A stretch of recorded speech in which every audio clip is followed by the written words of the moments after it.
You know, before YouTube fucked it all up, I had the greatest job in the world, opening for Hypnocast every night. But then we got the call, and YouTube hammered us for Moxie's tits.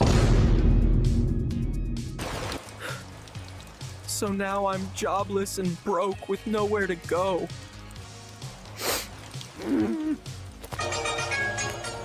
Your phone ringing. Oh, Your the phone is ringing. Big boy, come pick up your phone. How you know pick up your phone? Hello, this is the Gopher. Who is it? Hello, Gopher. The time is now. Hypnocast Season 3 is here, and we want you back. Holy shit, boys, we are back in business. That son of a bitch is gonna scream any minute now. Let the show begin. 10, 9, 8, 7, 6, 5, 4, 3, 2, 1, 0.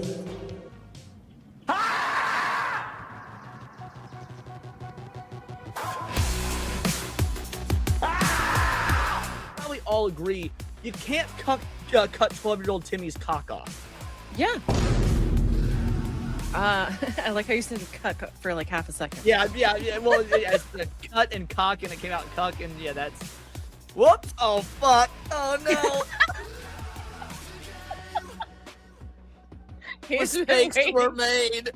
He's been waiting in the shadows patiently. I just smashed JT the fuck out of this. Your face is turning red.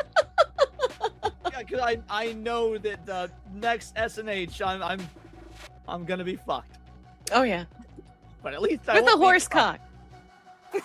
That's an unknown part of the map, so I didn't see it yet. Could I survive if I jump?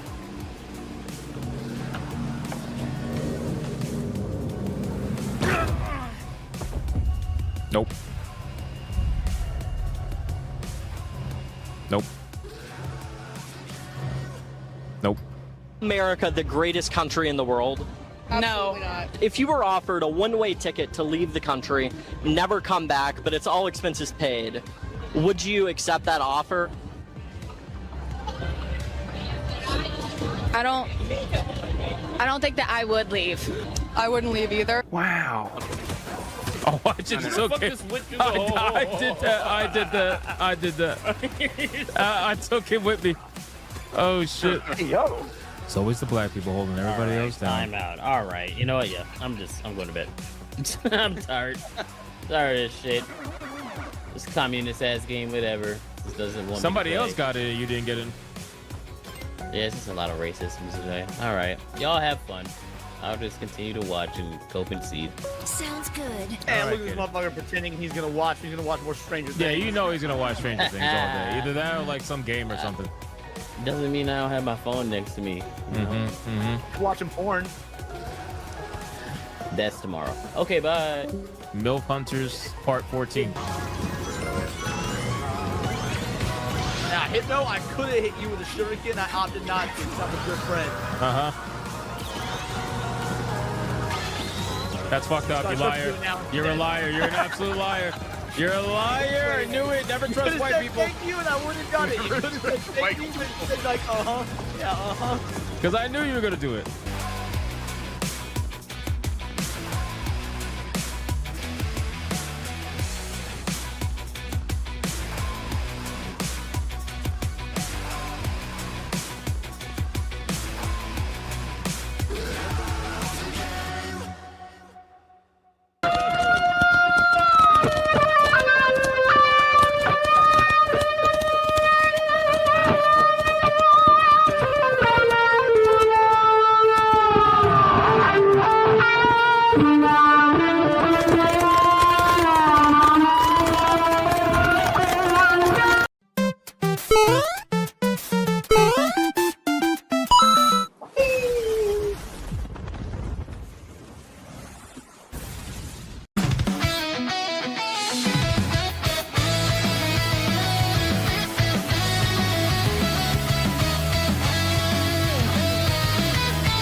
Hey, shout out to everybody. Welcome to another episode of Hypnocast. We are live, boys. We are live. We are live. We are live. We're going to dive down the rabbit hole that is known as the internet. But before we do any of that, you got to bring it in close. Ladies and gentlemen, bring it in right now. Let's go. Hurry up. Hurry up. We got to bring it in close, guys. It is Friday. It's everybody's favorite day of the week. It is a beautiful, beautiful Friday. Stop saying no. Only, to be fair, there's only a couple people saying no. There's only a couple people saying no. Everybody else, you know what? Listen, I'll tell you this. Guys, today is Friday, which means Sonia's counting by herself, which means every donation, whether big or small, should come in with a very strange number so that it makes it harder for her to count. It makes it harder for her to count. So, guys, bring it in close as you force your hugs onto Sonia, Weenie for Sweetie, and everybody else who's saying no. Bring it in and listen very closely. If you are watching over on YouTube, like the stream. Like it. Let's go. Like it. If you are watching over on Rumble, like the stream. If you are watching over on Twitter, like the post. And if you are watching anywhere else right now, you're probably complaining about getting hugged, which means that you are...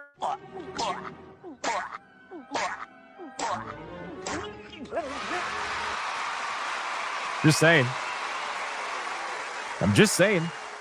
Can I get a mic check, please? Mic check, titty check, balls check. What are we checking, man? What are we checking today? Guys, we got some interesting discussions and topics we got to go over today. We didn't get to go over any topics really yesterday because, well, we spent the entire time looking at some video games and seeing if any of them interested us at the Future Game Showcase. We found a couple of them, but overall the showcase was kind of trash, to be honest with you. But still, even in the trashiest of the trashiest moments, you still can find some decent games, and that we did. That we did. But what else are we checking, boys? What are we checking today? Banana mashed potatoes check. Wow. Okay. I am an Xbox check. Oh, wow. That's new. Xbox is a cloud company check. Oh, well, there you go. The showcase was gay check. Slay the Spire sold over 3 million copies check. Hypno Coffee check. Cedar Wax Wing check. Hypno's West Side Story dance check. Jason Voorhees check. You're the best Xbox check. Ready to Rock check. Future Games was ass check. Can't wait to play High Guard check. Oh, it's too soon for that, bro. It's too soon. It's too soon for any I want to play High Guard jokes, man. Come on. What are we doing? Come on. It's too soon for that. Paycheck check? Oh, shit. Somebody got their paycheck. John Carpenter's Toxic Commando is awesome check. You know, I was playing Mega Man earlier today on Griffcast, and a couple of the chatters brought up Toxic Commando. Furious Dan brought it up, I believe, too. It looks good. It looks good. I actually can't wait to play it. I want to check it out for sure. Ex Voto is exactly no check. It sure is. It sure is. We got a more check. Not quite. I haven't seen any major memberships, but soon, Dart Dimos. Maybe soon. Maybe soon. Anyone want to play Concord? Bro.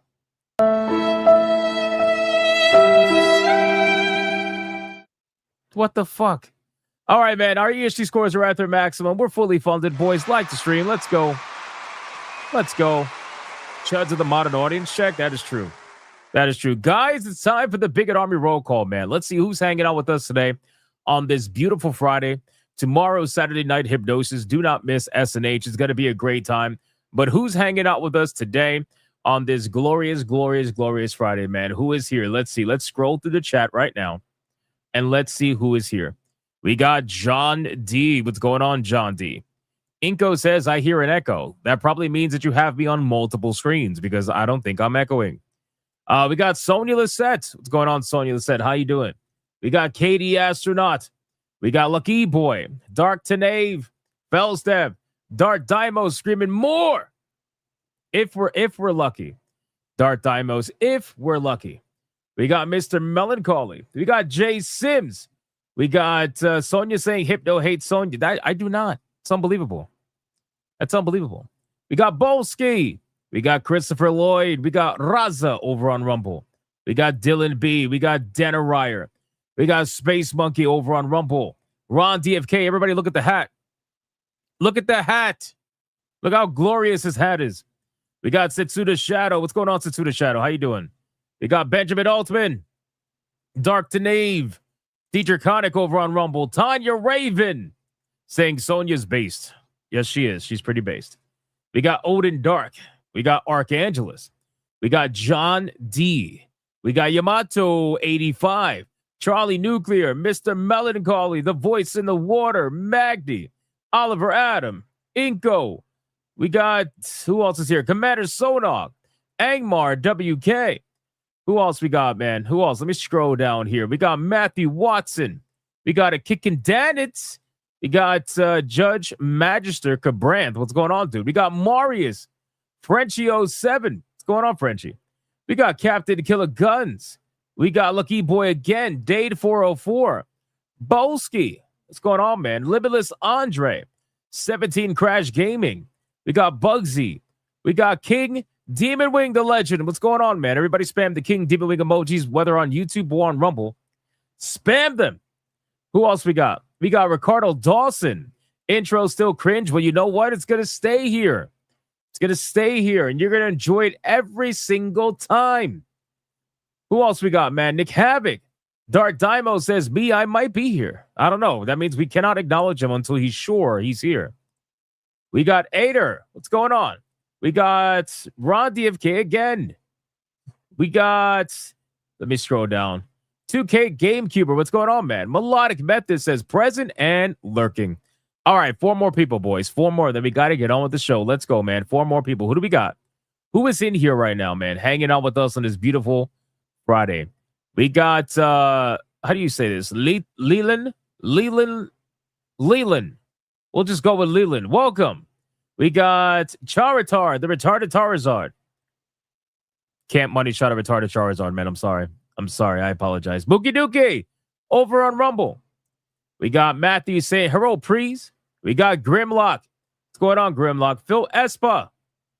We got Andrew. Andrew. Who else we got here, man? Last but not least, we got Dark Mages. What's going on, Dark Mages? We got Backbone EJ8. We got Danny Barton. What's going on, dude? We got Blue Octopus screaming at the top of her lungs. We got Melody Johnson. And we got Karnak Ketchel on Rumble, who says he's not here, so you cannot acknowledge him. We got Dietrich Koenig screaming more. But we haven't gotten more, so we can't scream more yet. Angmar WK. And Weedy for Sweetie. And we got Bud. What's going on, Bud? How you doing, man? Shout out to Bud. All right, boys, listen, I called out as many people as I possibly could.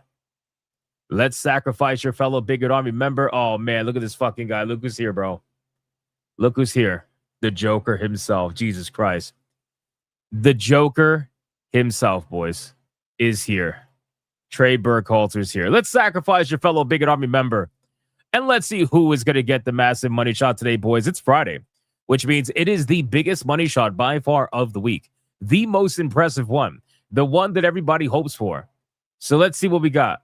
We got a kicking down that says nope, just nope, with a combo breaker for all kinds of emojis, ultimately leading to down, which I guess makes sense. Which goes to Dietrich Koenig, says booty hole protected, pineapple pizza, all defenses penetrated, Uno reverse. Crazy, bro, crazy. Which goes to Shitfield, says entry denied. Go down by 4 or you'll be forced to play high guard. Oh, that's terrible. 1, 2, 3, 4. We got Dark today. Pirate senses, regrets the buy guard and destroys your protection and reverses any attack back to the sender. And then go down by 6. So it goes back to Shinfil. But then you got to go down by 6. So 1, 2, 3, 4, 5, 6.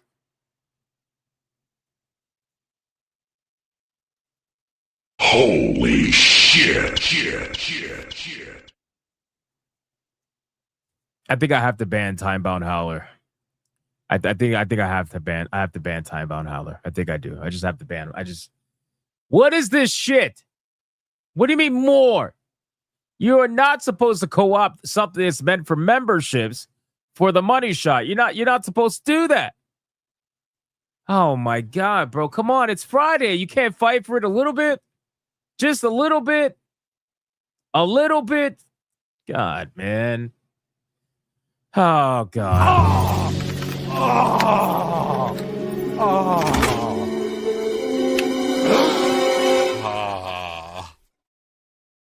What the? I swear, boys. I swear, time-bound howler, man. Jesus Christ. All right, man, listen, guys, we got a lot that we got to talk about today. All right, first things up, we're going to talk about Xbox dropping the cringe.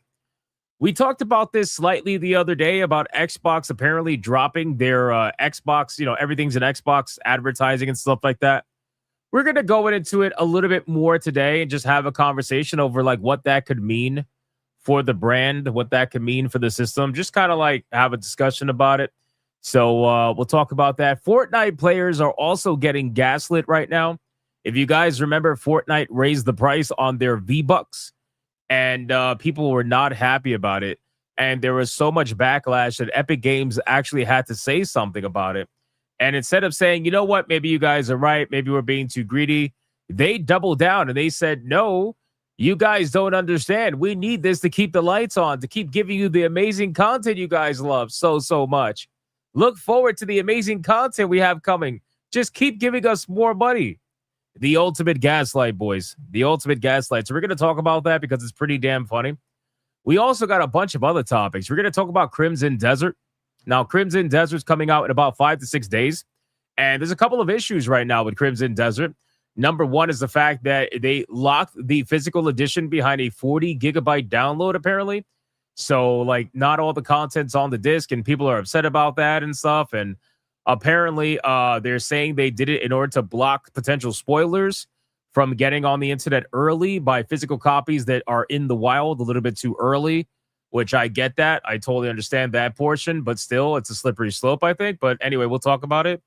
We're also going to talk about the performance, man, because the performance is getting felted right now. A lot of people are having conversations about the performance, and there's one in particular related to consoles where this whole promise about 60 FPS at 1080p was essentially completely full of shit, where the game is dipping down to damn near high 20s FPS in certain scenarios, and it's struggling to maintain that 60 FPS, just kind of proving that the whole claim of like, yeah, we're going to be able to do 4K 30 is like, bro, I don't really think that's going to happen at all. This game is highly like graphically demanding and CPU demanding too. I don't see how it's possible. But I mean, regardless, whatever, we are going to talk about that because it is interesting conversation. We also got Todd Howard coping and seething about why nobody likes Starfield yet again, where he basically says that people just weren't ready for this amazing game. They weren't ready for Starfield, guys. Nobody was ready for Starfield. The game doesn't suck. It's just nobody was ready for it. So eventually they're going to consider this game to be legendary. Don't worry about it. Don't worry. Don't worry about it. You know? So we'll talk about that. We'll discuss that. And we have, oh man, dude. So I don't know where this came from, but apparently there was a slide that was related to Spider-Man that was given out to Sony from Marvel. Right, in order for Sony to be able to utilize the Spider-Man character, they had certain rules they had to follow. And oh my God, guys, the rules are actually hilarious. It's making some people melt down online because one of the rules specifically was that he cannot be a homosexual. Like, that's literally the words. That's literally the words that are in the list. Like, he cannot be a homosexual. And people are just, wow, they're not having it. They are not having it, bro. The wokies are quite upset. So we'll talk about that and discuss that whole nonsense. We also got some funny videos we're going to go over and shit. It's going to be a good time, boys. It's going to be a good time. So with all that being said, guys, we got to get into the pre-stream legends.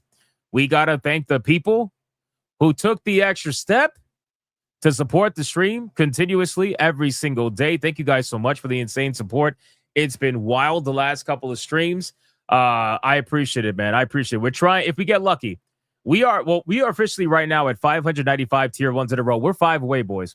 We are 5 away from a legendary 600 number. That's crazy. 5 away. We're trying to get to 596 tier ones in a row today and 279 tier 2s in a row today. So thank you guys so much. I appreciate it. Let's talk about it. Let's showcase who supports us, the extra step, and of course, this absolute legend up here, King Demon Wing, dropping a 10 membership mega banger. And the chat said,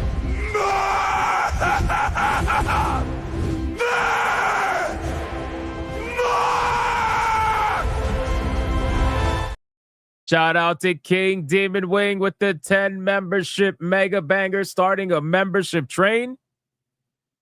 You fucking legend, bro. And considering that is the first one of the stream, you already know what that means.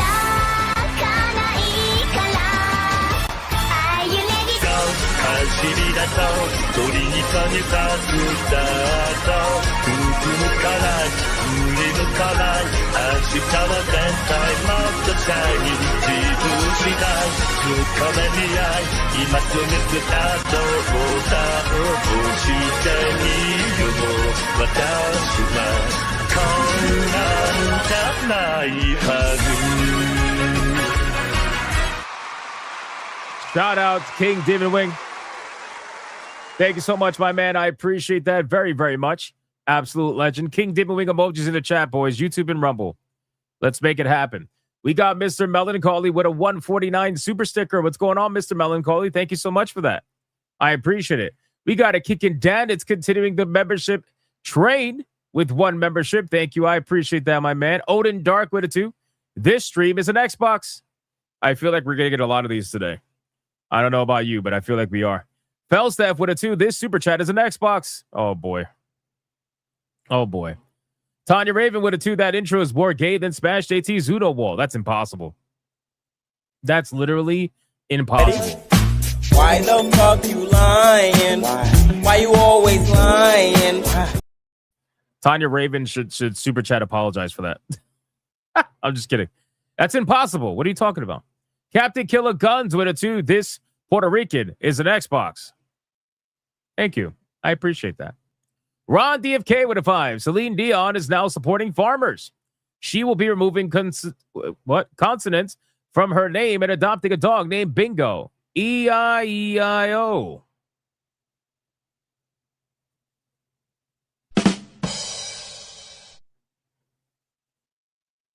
At least you have a nice hat, man. That's at least you have a nice hat. The hat definitely helps you out for sure. For sure. Nick Havoc with a 2. This Xbox is a super chat. Oh my god. Tanya Raven with a 2. Yes, YouTube censored gah and gay. They're gay. Thank you, Tanya Raven. I appreciate that.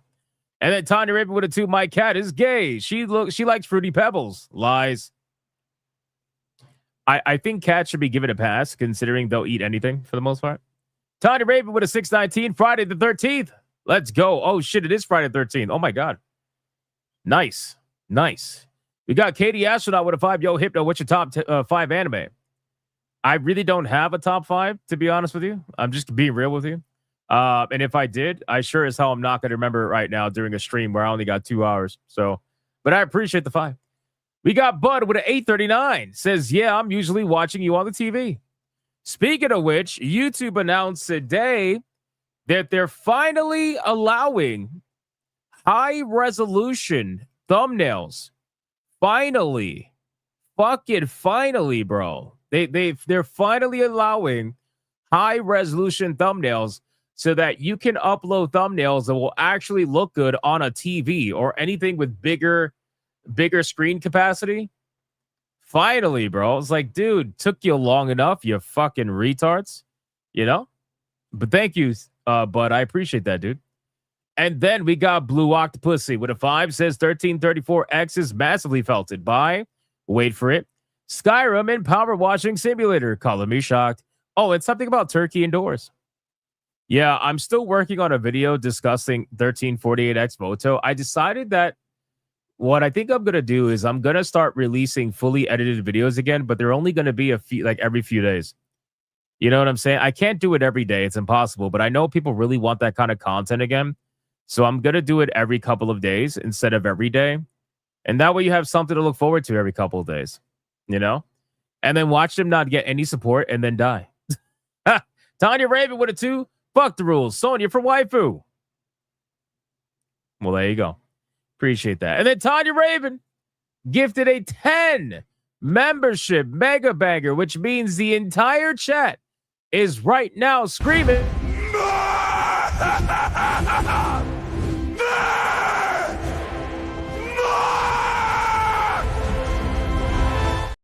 Shout out to Tanya Raven. Thank you so much for the 10 membership mega banger. Absolutely holding it down today, man. Holy shit. Tanya's going crazy. She's going Super Saiyan. We got Gray Soul with a 2. Damn, I'm late and gay. That's okay. You paid the late tax. It's all good.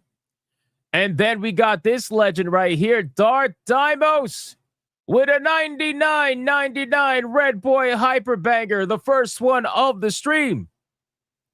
And you already know what that means. He's Rick rolling the chat, boy. Never gonna give you up, never gonna let you down, never gonna run around and desert you, never gonna make you cry, never gonna say goodbye, never gonna tell a lie and hurt you. It's a Red Boy Hyper Banger, bitches! Let's bring the ladies in!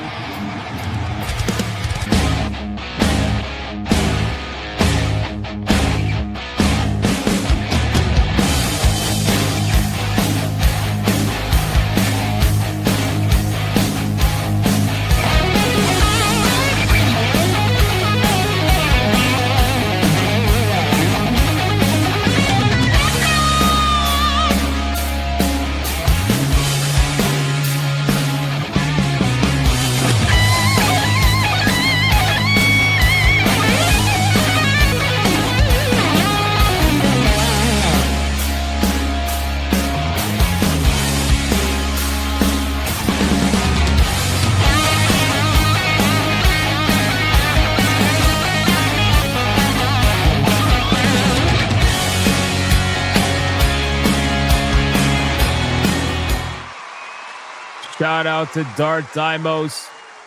A 99.99. He says, did you see what I was talking about on X? More gingers.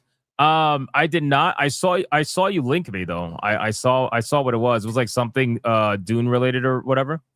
But no, I haven't had a chance to look at it quite yet, my man. But I appreciate that. Thank you so much, man. And considering that you gave a Red Boy, I guess I can give you this.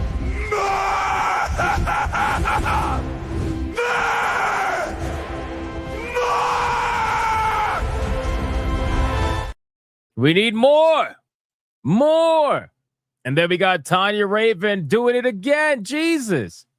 Tanya, she cannot be stopped. For 29.18, she said.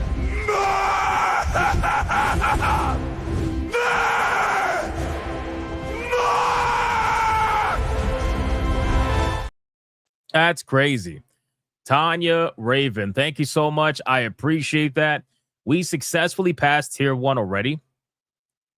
With all you guys' support, especially Darth Dimos and Tanya. You guys are killing it today, man. Thank you so much. I appreciate that. On the road to tier 2 already. That's 596 tier 1s in a row. Jesus. And then we got Speedy Cake with a 5. What do you do when you... Wait, what do you get when your wife brings a strap on to a camping trip? A tent peg. Holy shit. Is there something you want to tell us, man? Are you okay? Did it hurt? What the fuck? Oh my God, bro. Speedy Cake. What the fuck? D-Draconic over on Rumble gifting a membership. Thank you, D-Draconic. Viovis over on Rumble also gifting a membership. Thank you, Viovis. I appreciate the memberships, guys. We got Space Monkey with a 2. Xbox announced they're bringing back backwards capability. Hopefully DOA Beach Volleyball Mech Assault 1 and 2 will be brought to PC. Oh, that'll be cool. That'll be pretty cool. Denarier gifting a membership over on Rumble. Thank you, Denarier. I appreciate that. Absolute fucking legend, bro. And then I think that's it. We caught up to everything. All right, boys. Shout out to you guys, man. Managed to get to tier 1 in the pre-stream support, which is crazy. Now we're just trying to get to tier 2 again for the 279th stream in a row. We'll see if we get lucky today and make it happen. All right, boys. First, we got funny videos. Let's look at some funny videos and start the stream off the right way, because we all like to start off the right way, boys. I will give you no context to this clip. You will just watch said clip. I will take the ring to Mordor. What can I help you with? I have a ring I would like to sell you. Baseball or football? Neither. This kind. Oh, this kind. I wish the ring had never come to me. So I'm here at the pawn shop today to try and sell it.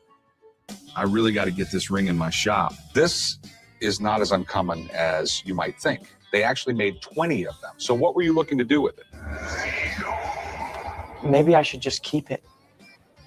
Keep it safe. I'll tell you what, I'll give you $20 for it.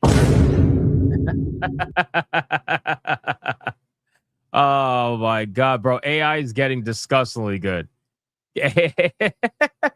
AI is getting so good, man. That's also very accurate, by the way. So shout out to this guy, David Unger, over at the Dunger Zone. He made this clip. Want to make sure he gets the credit, but that is amazing. Shout out to you, man. I saw that earlier and I was like, that's fucking funny. I need to showcase that. But I got something that's both funny and sad. Are you guys ready for this? You guys ready for how sad and true this next funny clip is going to be? Ladies and gentlemen, we have the exact video game that Ubisoft would produce if they were the ones that were behind Resident Evil 9, ladies and gentlemen.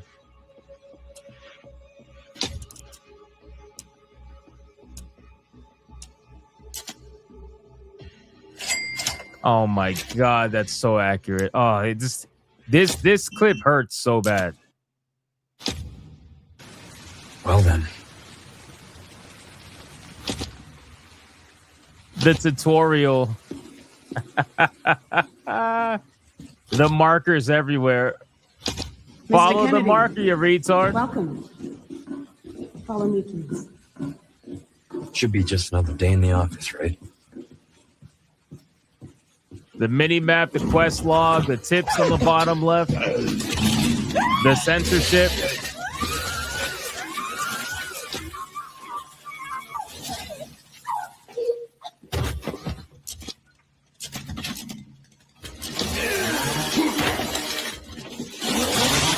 I think I want a second opinion.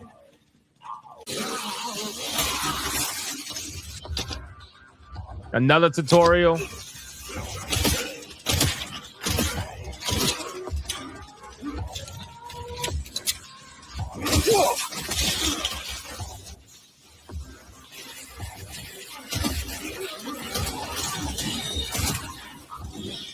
The UI is horrible because they constantly put all this information on screen. Because they think the player is too fucking stupid to know what to do.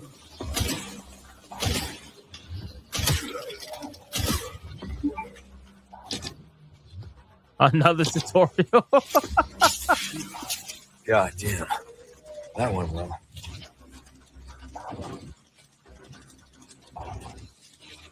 Bro, this is legit hilarious. Nice.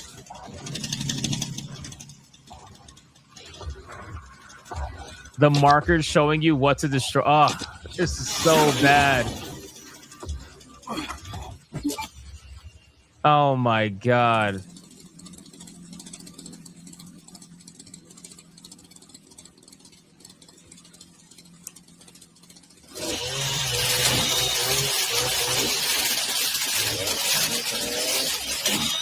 It just goes to show how formulaic Ubisoft open world games have become, that somebody can just literally make fun of you in this manner, but then also be 100% accurate on it in every way. True.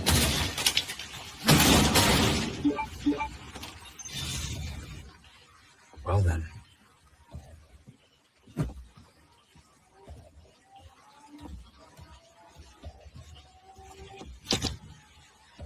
Entering high-level areas may result in death. Oh, no. Oh, no. Yeah, I didn't even realize the FPS counter. where the game is running like shit. Oh, I didn't even I didn't realize the 40 FPS, 25 FPS. It's like bouncing all over the place because the optimization is terrible. Oh, it's so good. Another fucking tutorial. Oh my god. Oh, I know this area.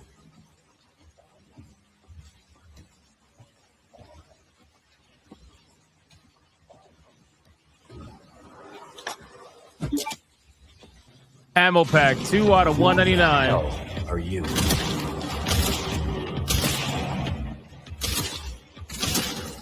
God damn, you're a big boy.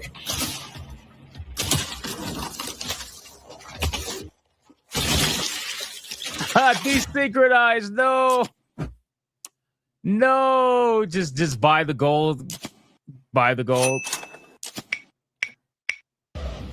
Oh my god, I'm Think you can swallow me whole, huh? Yo, pay to win. You are an evil resident. Pay to win.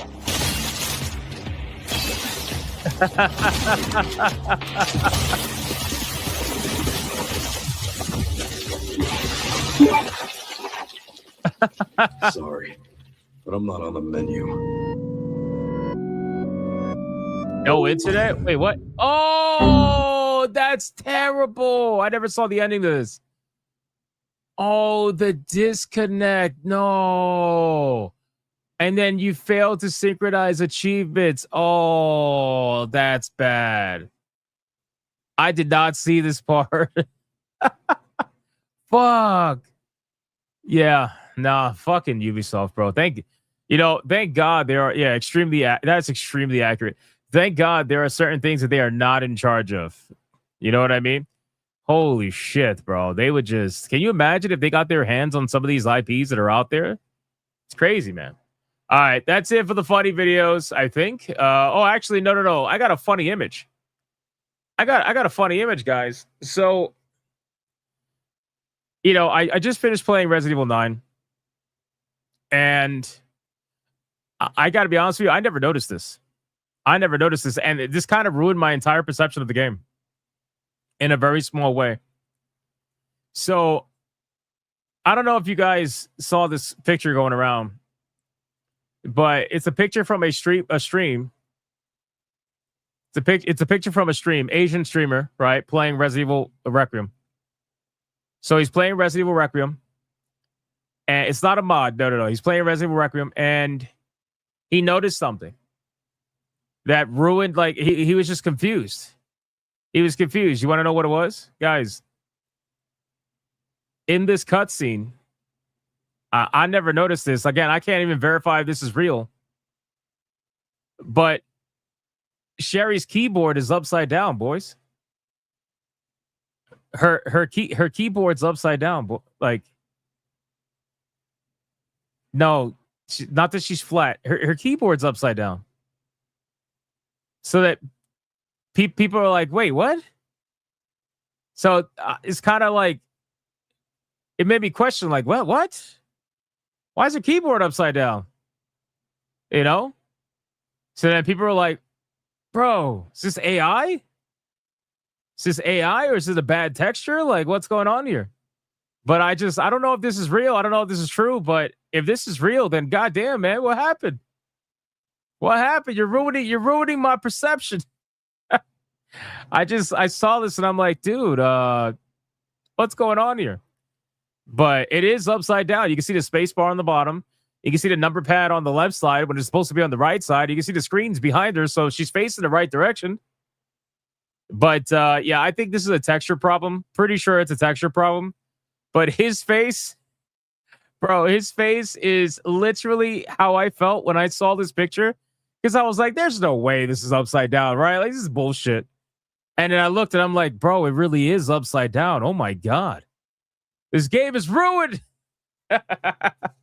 Oh, man. I just thought it was so funny. So anyway, I wanted to share that with you. All right, let's check gifted games really quick. And then we're going to start getting into the topics. Thank you guys so much again for the insane support today. It's some crazy support. Let me check what we got. Gifted games. Why is it not refreshing? Oh, there we go.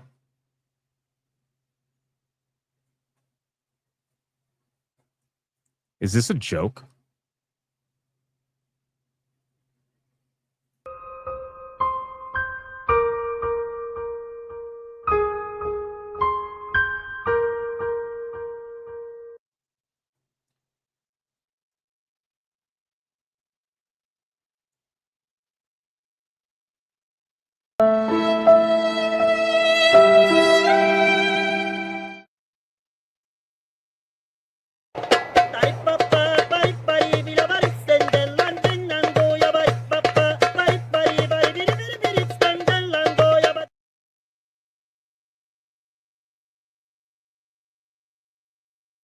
What the fuck is this, boys?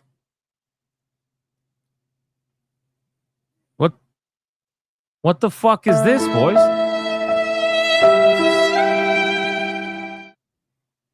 What? I'm sure you forgot to wish this as epic game.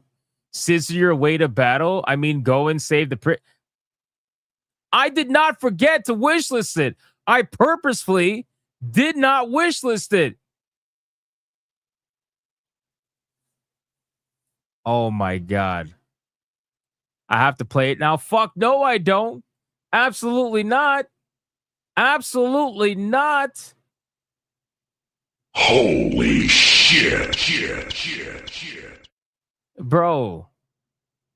This has to be a hate crime, right, Angmar? Like, this has to be considered a hate crime at this point. Like, are we just doing is this racism? Like, what is this, bro? What is this, bro?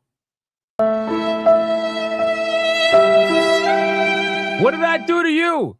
What did I do to you? Other than provide you with daily entertainment almost 7 days a week. What did I do to you?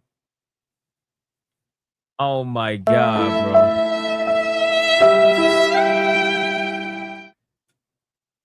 Yo, this is crazy, man. This is crazy, bro. What did I do to you? Fighter Force says, so how many in terms of thousands? I am not playing this game for less than $3,000. Flat out. Flat fuck it out. I don't care what anybody says. Fuck that shit. You want to call me a grifter? I don't give a shit. Bro, this game is torture. I watched Kata play this for like 30 minutes and wanted to shoot myself. I'm not like, bro. Bro, absolutely not. Absolutely not, bro. What did I do to you? What did I do to you? Hypno secretly giddy inside. No, I'm fucking not. I couldn't even watch someone play this, let alone actually play this. Oh, man. You know, Angmar, I damn near want to report this to the FBI as a hate crime, bro. I'm not even kidding. I'm not even kidding.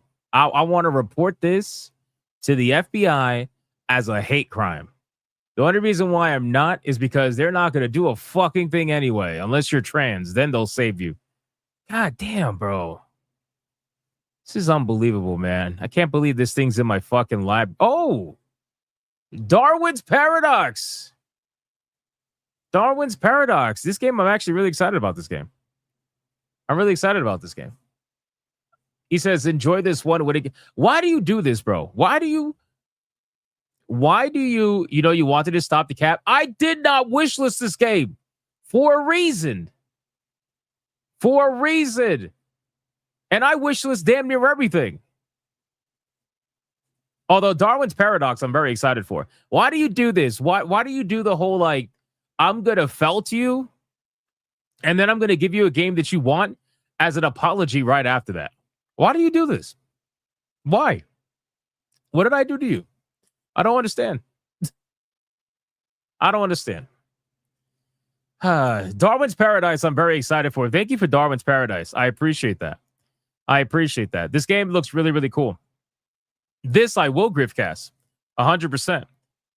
I'm very excited for this. When does this come out? Darwin's Paradox. It is pretty soon, right? I'm going to check this one out. All right, we'll see. Thank you so much, Angmar. I appreciate that. I appreciate that. Let's catch up on supers. We got Archangelus with a 2. I'm on ground in tears. I'm glad you're on fucking ground in tears. Jesus Christ, man. Charizard with it too. Are you interested in Toxic Commando? It actually got gifted the other day. I am interested in that game. I do plan to play it soon. It just all depends on time, obviously, but I do plan to play it soon. It comes out April 2nd. Oh, that's awesome. Yeah, I'm definitely going to be playing this game for sure. It looks very fun. Very fun. I mean, we'll be finishing Mega Man probably within one or two more streams. So once I'm finished with Mega Man 11, we'll find something else to play in between until Crimson Desert releases, because we still have a few days until Crimson Desert releases. So we'll see whatever we end up playing. I'm still crying. Stop crying.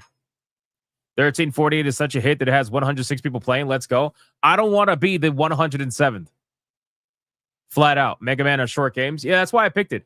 I needed something that was quick, because we have a few days in between, because we finished Resident Evil 9 and Neo 3 at the same time.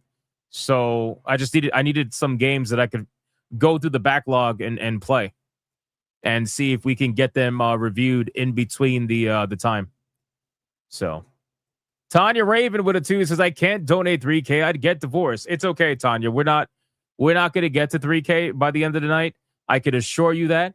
Okay, that would be number one. That would be ridiculous. Number two, I don't think that's ever happened. So it's definitely not going to happen for fucking 1348X Voto. That game is absolute trash. Okay, you got to play it for the memes, for the content. No, I don't have to play it for the memes and the content. Like, if I wanted to play it for the memes and the content, I would have did it already. I would have did it on day one. But instead, I played Mega Man. That's to show you that I don't want to play it for the memes and the content. But anyway, it's fine. Thank you, Tanya Raven. I appreciate it. Do not get divorced. Do not get divorced, okay? Whatever you do. All right, let's get into the first topic of the evening. Thank you again, Angmar, for Darwin's Paradox. I appreciate that. I am not thanking you for 1348X Voto. That is a hate crime. No matter what you say, that is a hate crime. The Fatal Frame 2 remake just came out. Oh shit, that's right. We might be able to explore that.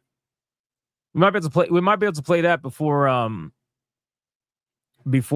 Crimson Desert. Definitely. We got a lot of options. All right, boys. First topic is an interesting one, and it's honestly a funny one. So at first I thought this was fake. All right. Yo, Sonia, what are you doing? Sonia, our goal is 500. Our goal is not $2,689.51. That Sonia, what are you doing? This is why you can't trust Latina. You want this? You got it from Kada. You don't need it from me. You got it from Kada. Angmar with a $4.99. Sorry, man, but I'll be gifting you every woke-filled game I can find. Oh my god. Oh my god. This is where we're at, boys. All right. Anyway, let's. The faster I get to the stream, the less chance that I'm gonna have to play 1348. So let's do this. All right. So at first I thought this was fake, but apparently it's not fake, which makes this even funnier. So as you guys know, Marvel Spider-Man is pretty much a Sony IP, right? Video game.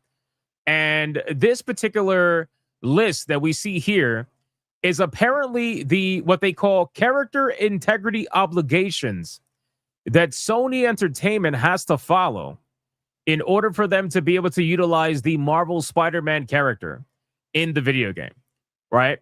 So you're probably asking yourself, well, what are these guidelines? What are these character integrity obligations? Because if anybody's played the recent Spider-Man, Marvel Spider-Man 2, you're going to realize there's a lot of interesting decisions that they made when making that particular video game.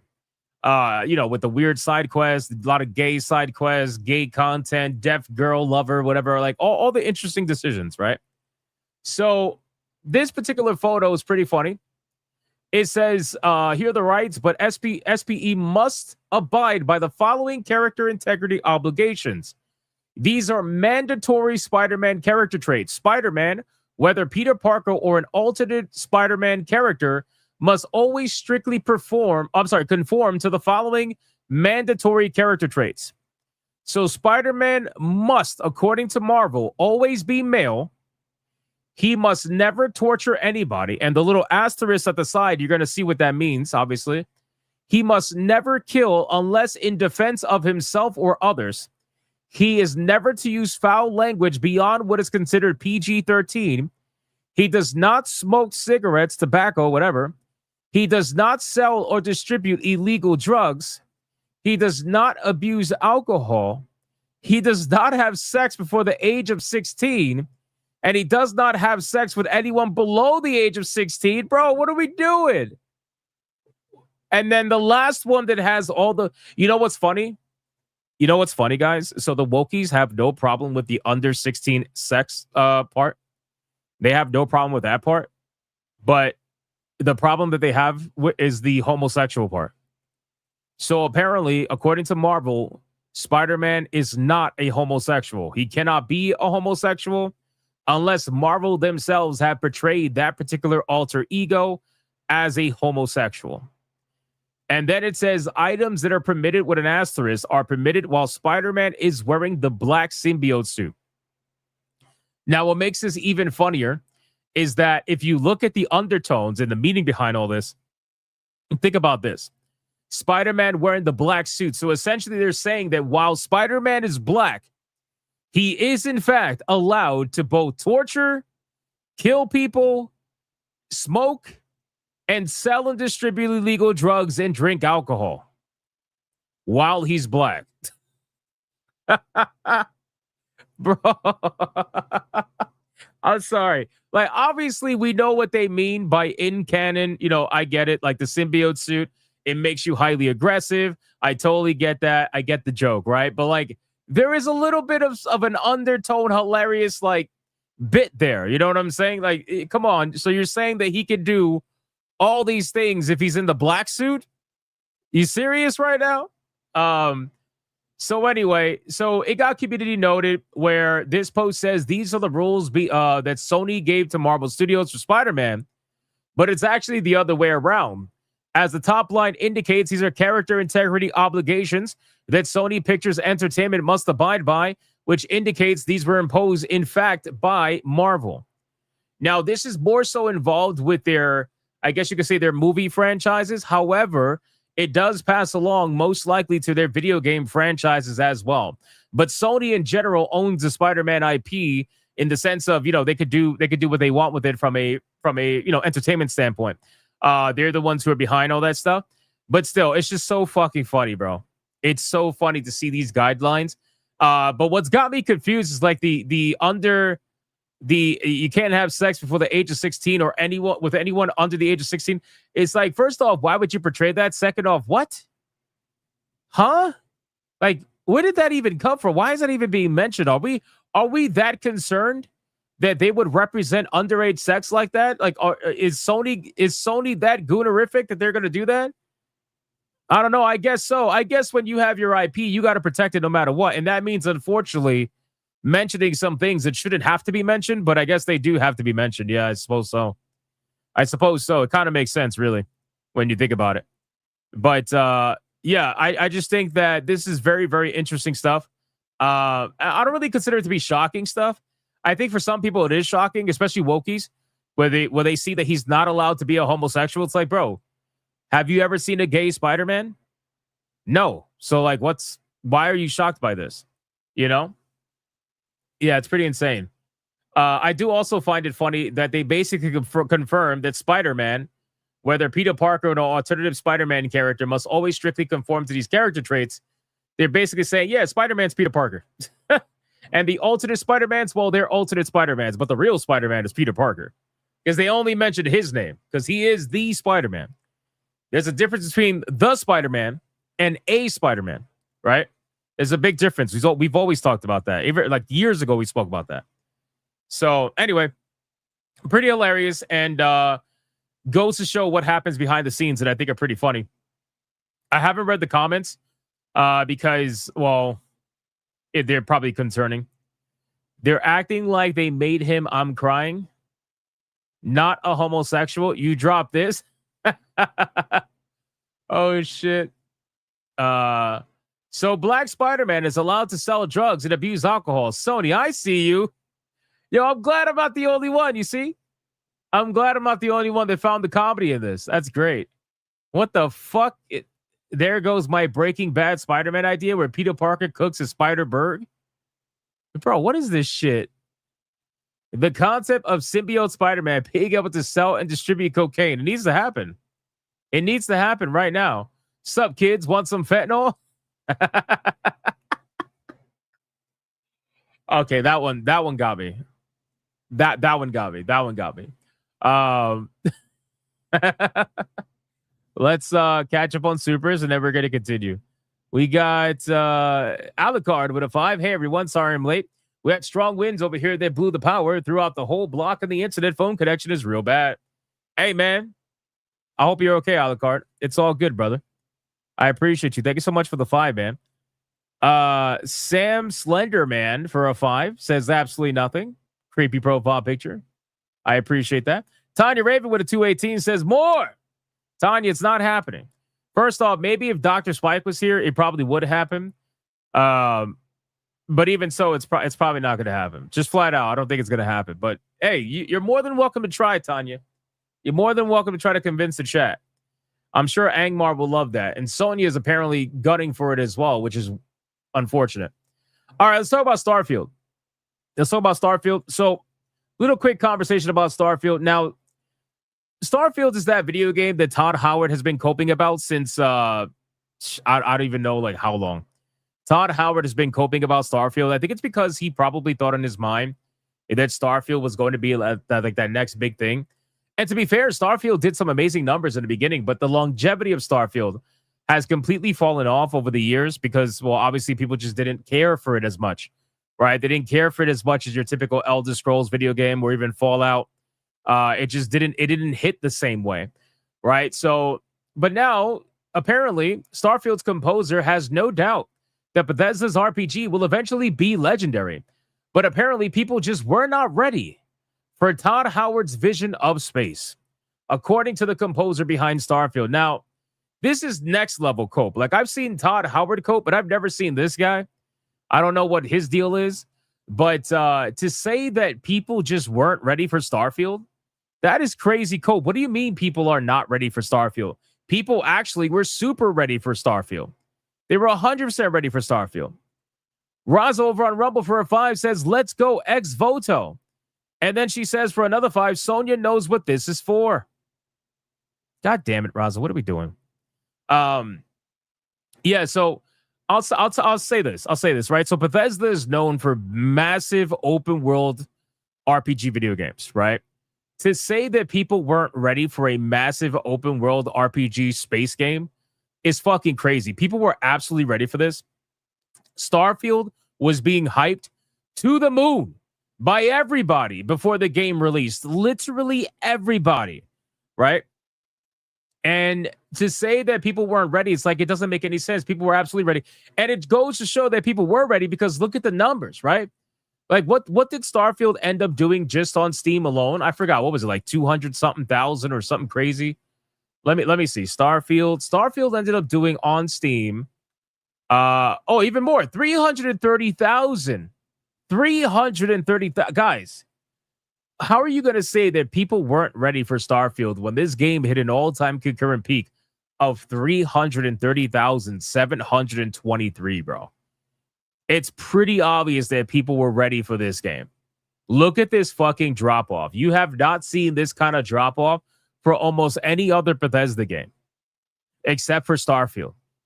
Okay, you got anywhere between 3 to 4, maybe even 5 million sales, probably somewhere in between. People were clearly ready for this game. They wanted this game to be good. Yeah, this game came out 2.5 years ago already. It feels like it just came out yesterday. But people wanted this game to be good. And for you to think that people are just going to magically start thinking it's legendary later down the line, it's like, come on. And not only that, the game was on Game Pass. Think about that. This game did this kind of numbers even being on Game Pass, which shows that people were so ready for it that they wanted to actually buy it so that they can have it in their libraries and potentially mod it or whatever in the future, all that stuff. Like, people were ready for it. But you know who wasn't ready for it? Starfield. Starfield was not ready for the people. That's what it was. You can say that people weren't ready for it, but in my opinion, Starfield wasn't ready for the people. And I still don't think it's ready for the people. You know, I remember wanting Starfield to be good. I was so fucking excited for this game. Are you kidding me? Especially after the failure of No Man's Sky, the initial failure of No Man's Sky, bro. I wanted Starfield to be legendary. I wanted it to be fucking legendary, dude. And it ended up being just so lifeless, so fucking boring. I think I got like, what, 20, 30 hours into it before I was like, fuck this shit, bro. I kept trying. I really did. I kept trying to enjoy it, but it just wasn't it, man. Yeah, exactly. People expected a AAA No Man's Sky, considering all the budget that these people had, and we got anything but that. I remember landing on a planet for the first time and watching a cutscene instead of doing it live, like in No Man's Sky.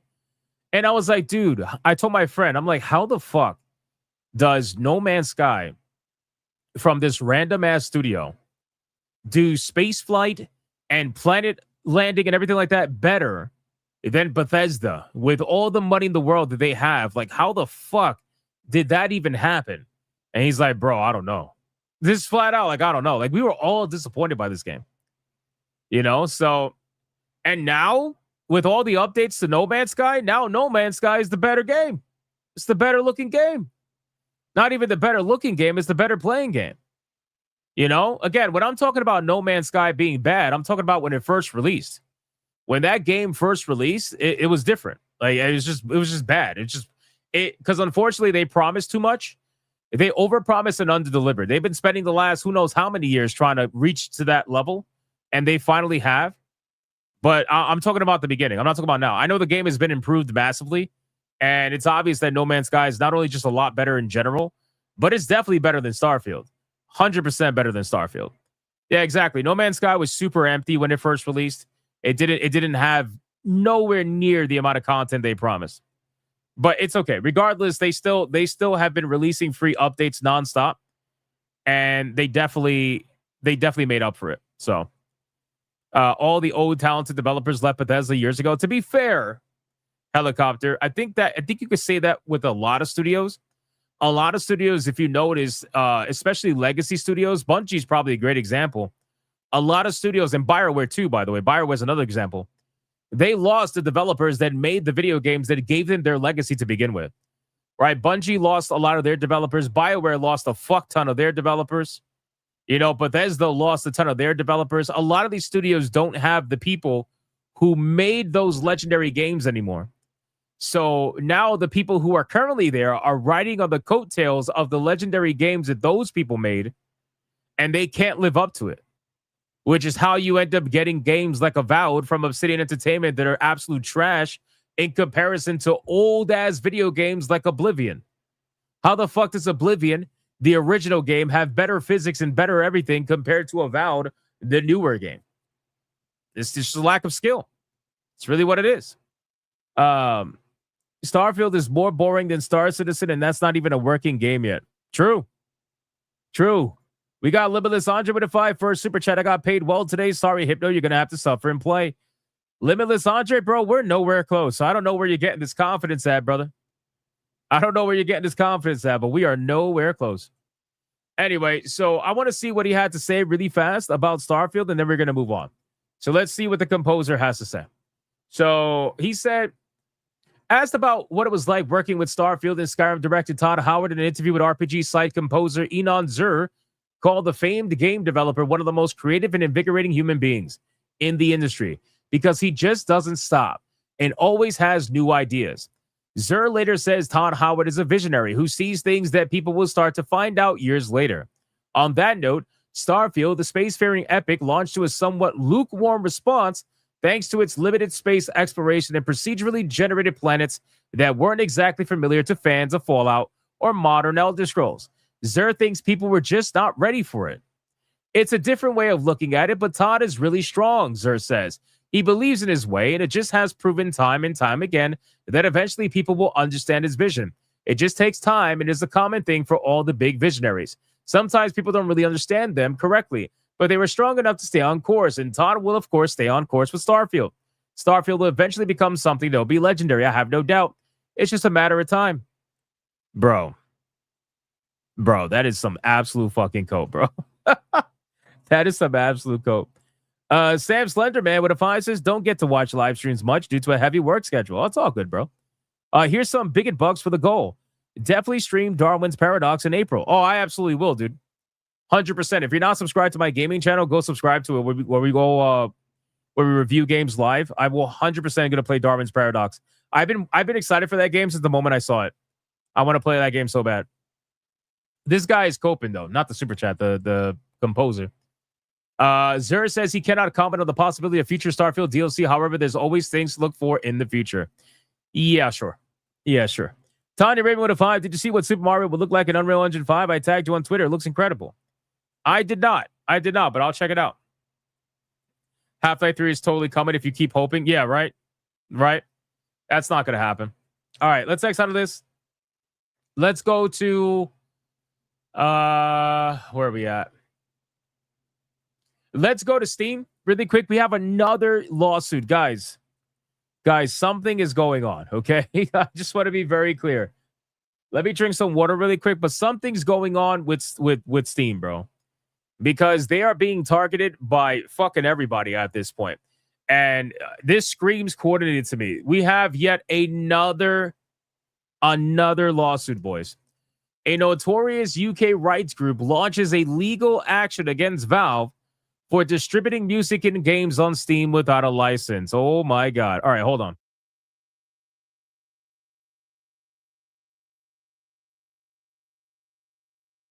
I drank water, sorry. So now we're suing over music. The Performing Rights Society says a license to use music in a game does not constitute the right to distribute that music via the game to the Wait, what?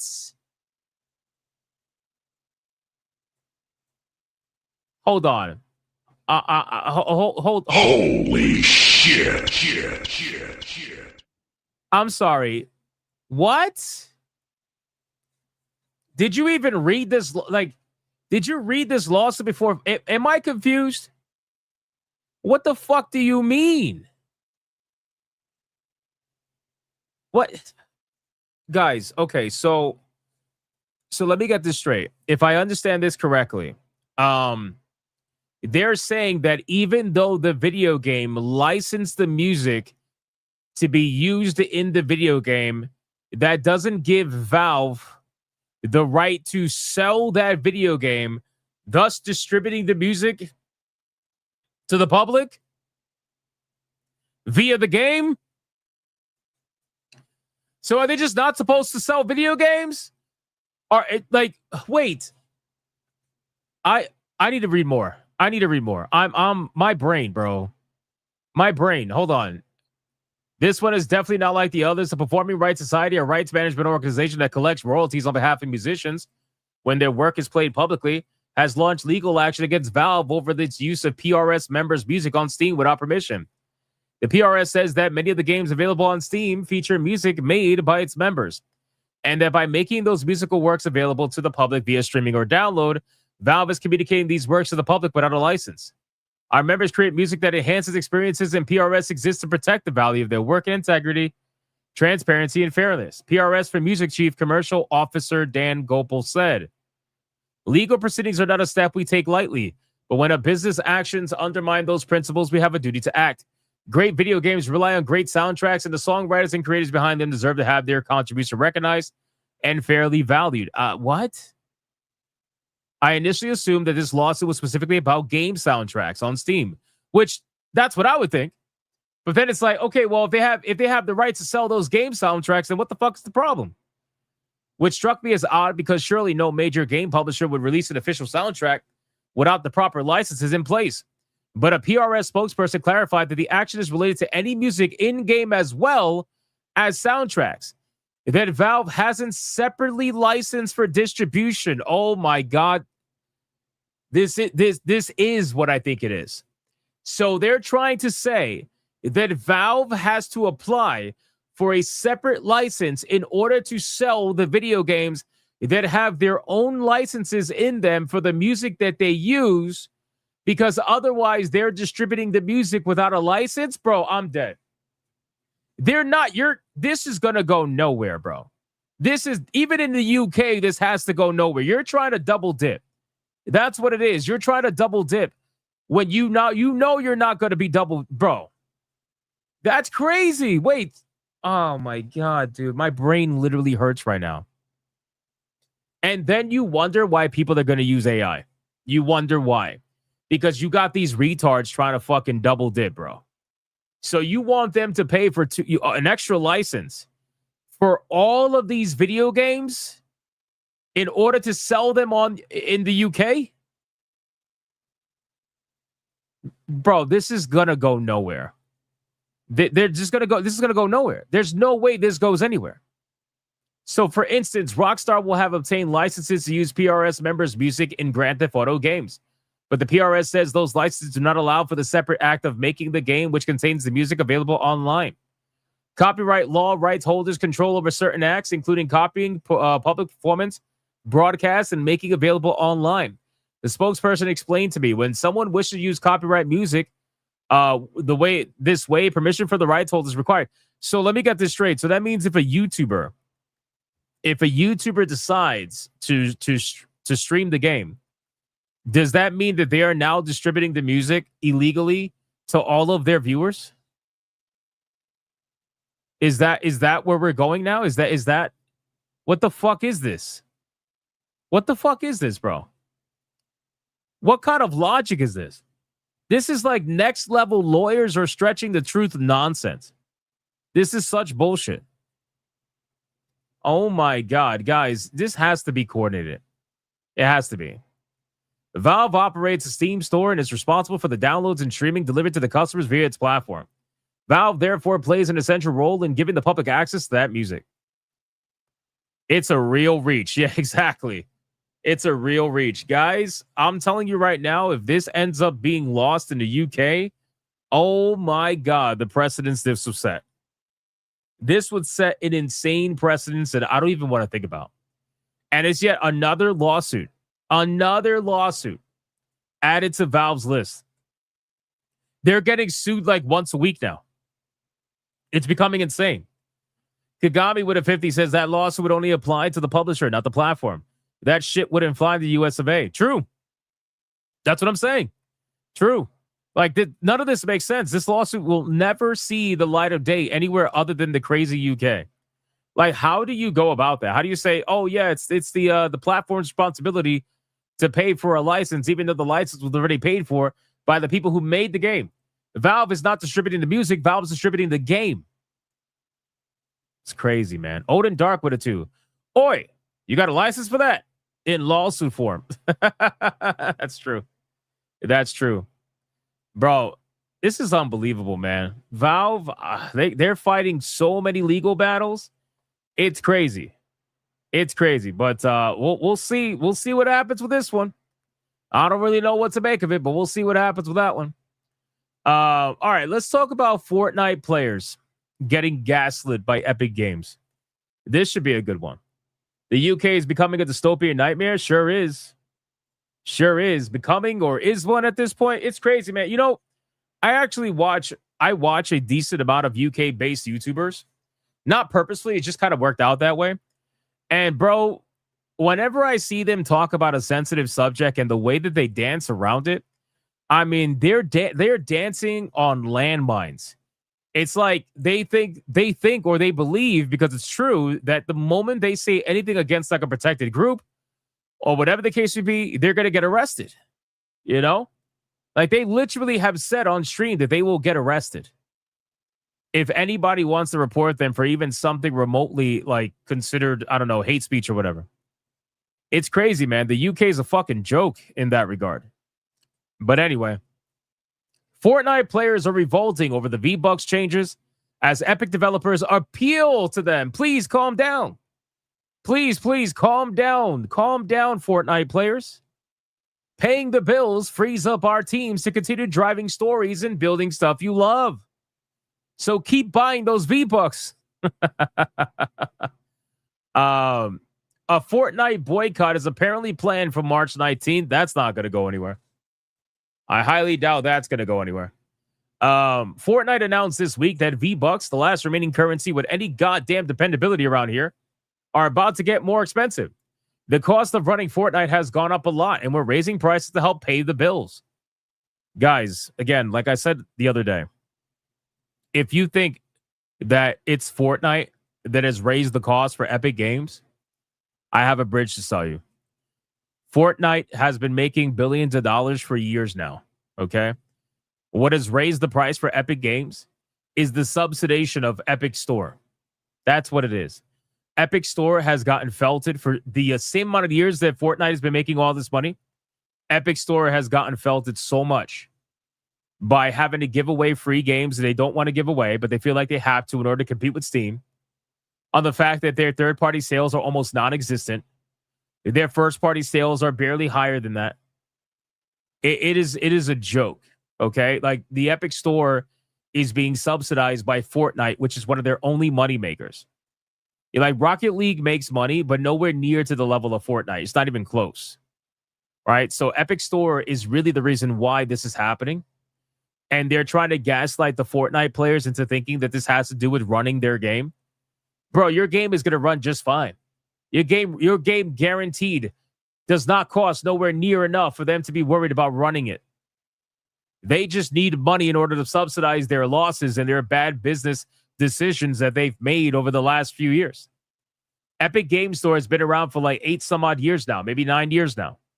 So they need the money in order to fix that. That's really what it's about. But hey, yeah, keep blaming Fortnite. You know, keep blaming Fortnite. So if you look here, it says the announcement didn't go exactly with fans who seem remarkably unfazed by Epic Games' rising gas bill and what have you. The community reaction was immediate, dramatic, and decidedly unthrilled at the notion of spending the same amount of money to get fewer V-Bucks. Some canceled their Fortnite crew subs. The crew grant now only grants 800 V-Bucks as opposed to 1,000. Some vented on social media. Some are attempting to organize a boycott under the slogan, "You cut our V-Bucks, we cut your funding." As an entity, Epic's been pretty stoic about the backlash and didn't comment on the matter when I reached out, but at least a couple of Fortnite devs have been out and about on social media trying to quell the rage. Seeing comments like, "The item shop is the main focus of the game," hits me really hard, wrote Andre Bolta, Epic Senior Director for Ecosystem Growth. It's not the impression we want to give, nor how we focus on our efforts. We put a ton of work and care into Fortnite's gameplay, and this focus is only growing. Paying the bills frees up our teams to continue driving stories and building stuff you love. Bro. Why are we pretending like there's some struggling fucking single income family in like an expensive part of the United States? Like, what the fuck are we talking about? It's Fortnite, bro. You guys make billions of dollars. Stop it. Yeah, exactly. Wait. Karnak actually brings up a great point. Hold on. Could have fooled me with all the collab skins. Bro, exactly. You want to tell me you guys are broke, but you're out here paying fucking all these all these people? You got Eminem. You paid for Eminem. I guarantee you he wasn't cheap. You paid for all these collaborations in order to make all this money on skins. Get the fuck out of here, bro. I don't believe that shit. Didn't they pay for Nicki Minaj and shit too? Like, come on, bro. Who are you trying to fool? You bought all these IPs. You got the Ninja Turtles and shit. Come on, man. It's bullshit. That's a good comment, Karnak. Thank you for that. Now, you're 100% right. Blur says Deb should not be on social media. You know, I don't want to take away people's the ability to have speech, obviously. But I think that, well, to be fair, most companies do have a social media clause. They do. So I was going to say, like, I think companies should have a social media clause. That way it kind of protects them. But still, like, you can have all the social media clause that you want, but it's not going to, ultimately, if somebody wants to be stupid online, they're going to do it. They're just going to do it. And then you got to handle it accordingly. It's one thing to have a social media clause. It's another thing to ensure that you enforce it. And I think a lot of companies just don't enforce it. But it's great for content. That's true. It is great for content. That is true. All they've done is lose money. Yes, they have. So that's what this is really about. And this gaslight about, oh, we got to pay our bills. I don't believe that shit, bro. If you got to pay bills making $5 billion a year on one video game, then you are clearly doing something wrong. Maybe you should stop doing all these ridiculous fucking collaborations you've been doing and spending all this money. You're not going to convince me that you spend $5 billion running Fortnite. I'm sorry. You're just not going to convince me of that. You know? Let's continue. We got, what's next? Let's talk about Crimson Desert. We got to talk about Crimson Desert, okay? Because first off, there's two conversations we're going to have about Crimson Desert. The first one is going to be about the performance, and the second one is going to be about the Nouveau. Because a lot of people are angry about the Nouveau, right? But I want to focus on the performance aspect because I feel like that's a little bit more telling. Okay, so the other day, we spoke about Crimson Desert. Obviously, you guys know I'm excited for this game. I can't wait to check it out, but I've had my concerns, okay? And this game already has like mega fanboys that lose their mind the moment you even say anything remotely negative about Crimson Desert. It's actually fucking unbelievable. I don't understand how people are like this, but you know, it is what it is. Anyway, so I've always had my concerns with Crimson Desert, especially related to performance. Ever since the first trailer that I saw with Crimson Desert, where the trailer was lagging terribly in certain like combat scenarios and stuff like that. It was actually really fucking bad. And I was questioning, I'm like, why would you showcase the game like this? Like, I understand, you know, it's in alpha, beta, whatever. But damn, bro, this shit's really bad. But then, you know, as future trailers came out, the game started to look a little better and better and better. And before you know it, I'm like, all right, game looks interesting. I can't wait to check this out. It seems like it's overpromising a bunch of things. I also think what's going to happen here, and you guys can quote me if you want, I really don't give a fuck. Here's what I think is happening with this game, okay? This game was initially supposed to be an MMORPG video game. It is now going to be a single-player video game, right? You have all these Twitter posts talking about, oh, you could do this, you could do that in Crimson Desert. You could fucking fly a jetpack. You could fly a dragon. You could fly a pig. You know what I'm saying? Like, you could do all this shit. But here's what I think it is. I think it's a misrepresentation. I really do. I think it's a misrepresentation. Not that I think they're not going to have it. I think they will have it. But here's what I think is going to happen. The perception is that you're going to be able to do these things all the time once you unlock them. I don't believe that. I don't believe that. I think that these are going to be one-off moments, or they're going to be quest-specific moments. Meaning, like, when you can ride a jetpack, I don't think you're going to be able to ride a jetpack for the whole game. I think you're only going to be able to ride a jetpack for certain quests that allow you to have a jetpack. Because considering that it was supposed to be an MMORPG, MMORPGs have quest lines like that. They give you random little moments where you could do something different, and then it goes away. But on Twitter, it's being represented as, well, you could do this in the game, which people are thinking you could do it all the time. You know, but I think that these are just quest lines that you're going to be able to have in the game where you'll be able to do a one-off, and then that's basically it. And maybe you'll have another opportunity to do it, but I don't believe it, because how the fuck are you going to have all these things that you can supposedly do in the game? Just never turn the quest in? Yeah, if only it was that easy. But anyway, that's my thoughts on it. I would love to be proven wrong, because I would love a game where I could supposedly do all this shit with no problems whatsoever. I would love that. But it's just, I like to live in reality. I don't like to live in like, oh yeah, let me believe this company that is overpromising the fucking world, as if I haven't seen where this goes a lot of times before. Right? But anyway, I'm going to give them the benefit of the doubt. Obviously, I'm going to review the game no matter what, and hopefully I'm wrong. But in terms of performance, it looks like I was not wrong. So the performance of the game is not looking too good. Now, to be fair, this particular game, or the gameplay that we're going to witness right now, is on console. Okay, this is on PlayStation Pro. This is their Pro. This is not even their standard PlayStation. You're about to watch what happens on a PlayStation Pro. All right. Now, I said when I looked at the specs, when they were talking about performance and where they're trying to hit, when I saw like 4K native, they were promising 4K native, not 4K upscaled, 4K native at 30 FPS on quality mode with the PlayStation 5 Pro. They were promising upscaled 4K at 60 FPS in basically any other mode, which was performance or whatever. They were promising that, right? And I'm like, dude, I don't believe that in the slightest, bro. Like, there's no way. Like, there's no way you're going to do. You know how hard it is to run native 4K? You know how hard that is, bro? You need some heavy hardware to run native 4K on a video game that looks like this. If you're going to run native 4K on a game that looks like, I don't know, Fortnite, then maybe that's something different. But otherwise, this is going to be a problem. So anyway, this is the game running on optimized mode. So this is performance mode. All right. So this is not even quality mode. And look at what happens to the frame rates when they play the game. You guys can see the frame at the top left of the corner of the screen. Check this out. I'm going to let the video play out. Here we go. Most of the drops will happen when it's busy. The most significant of which occurred during the battle for Bug Hill, as I like to call it. Here, war is waging and casualties include the frame rate, which drops significantly, making it far and away the worst spot I found in the game so far. It starts out okay, sometimes hitting 60, sometimes dropping into the 50s, as you do.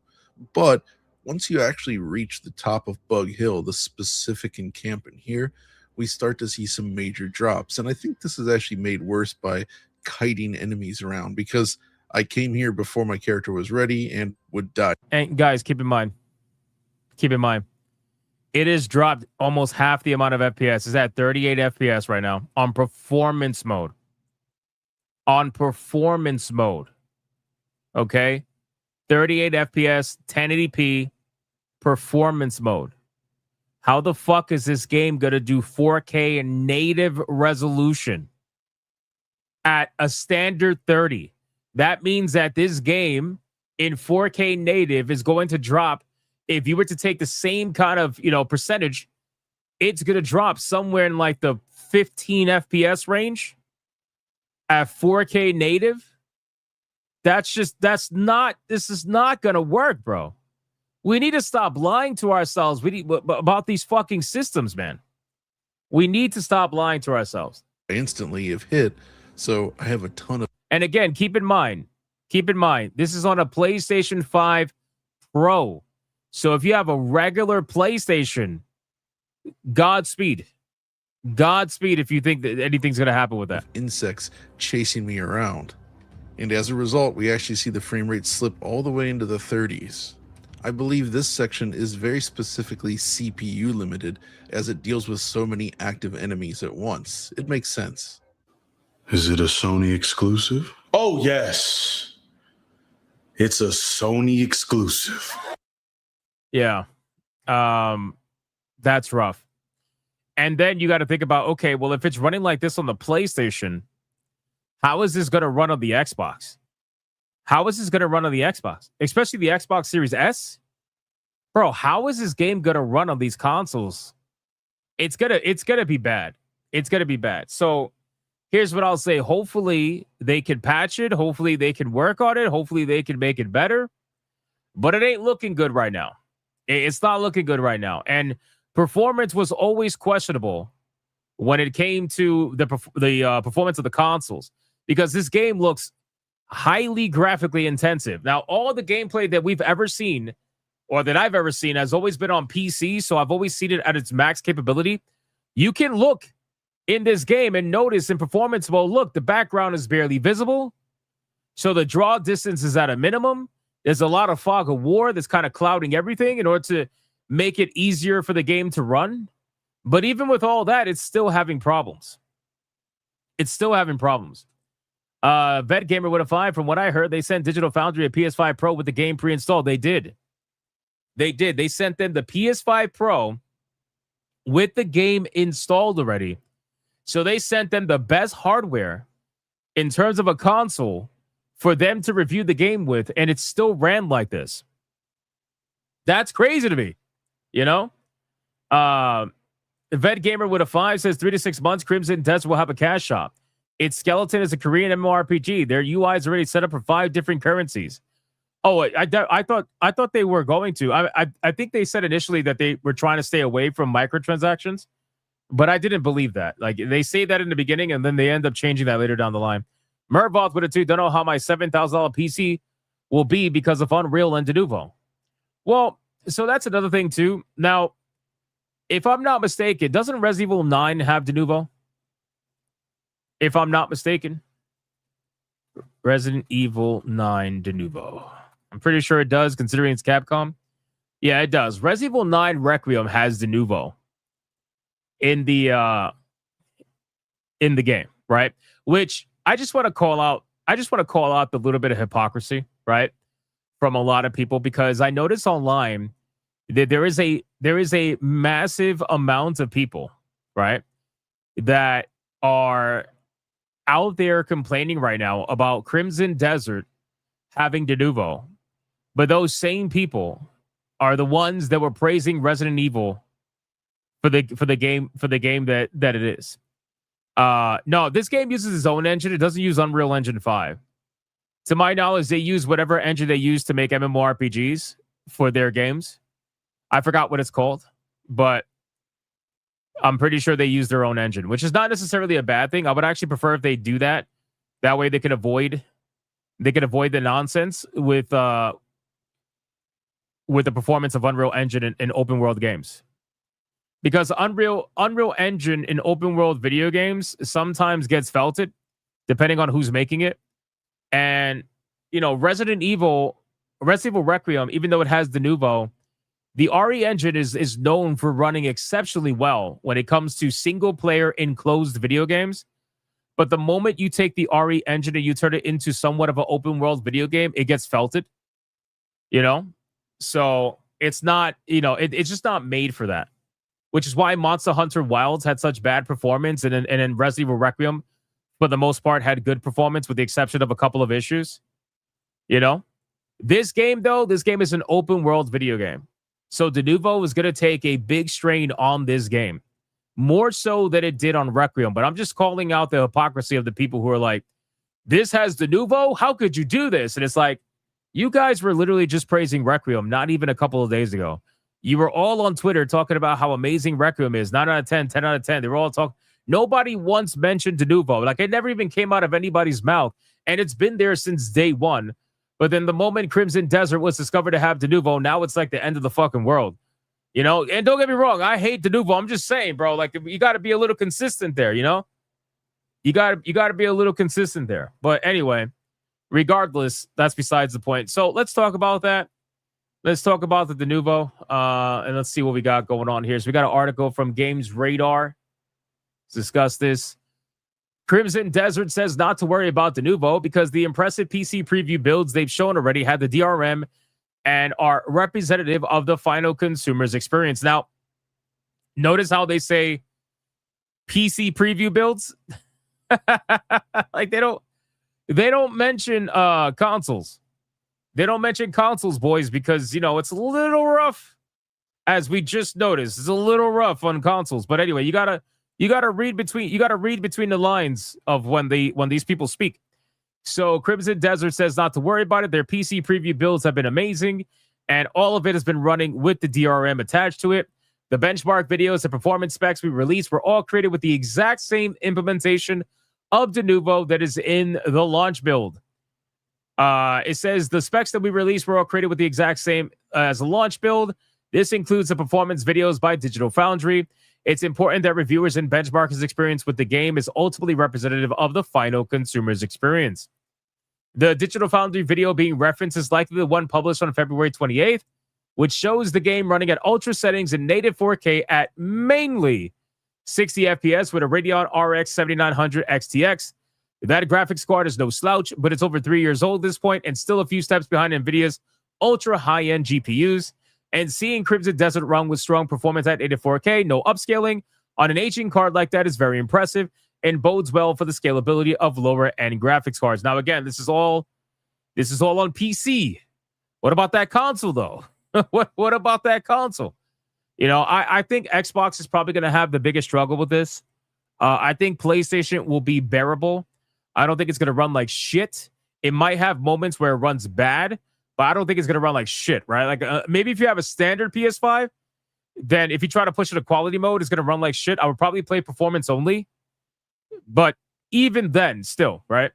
Some PC gamers despise the de novo purely on principle, which is true.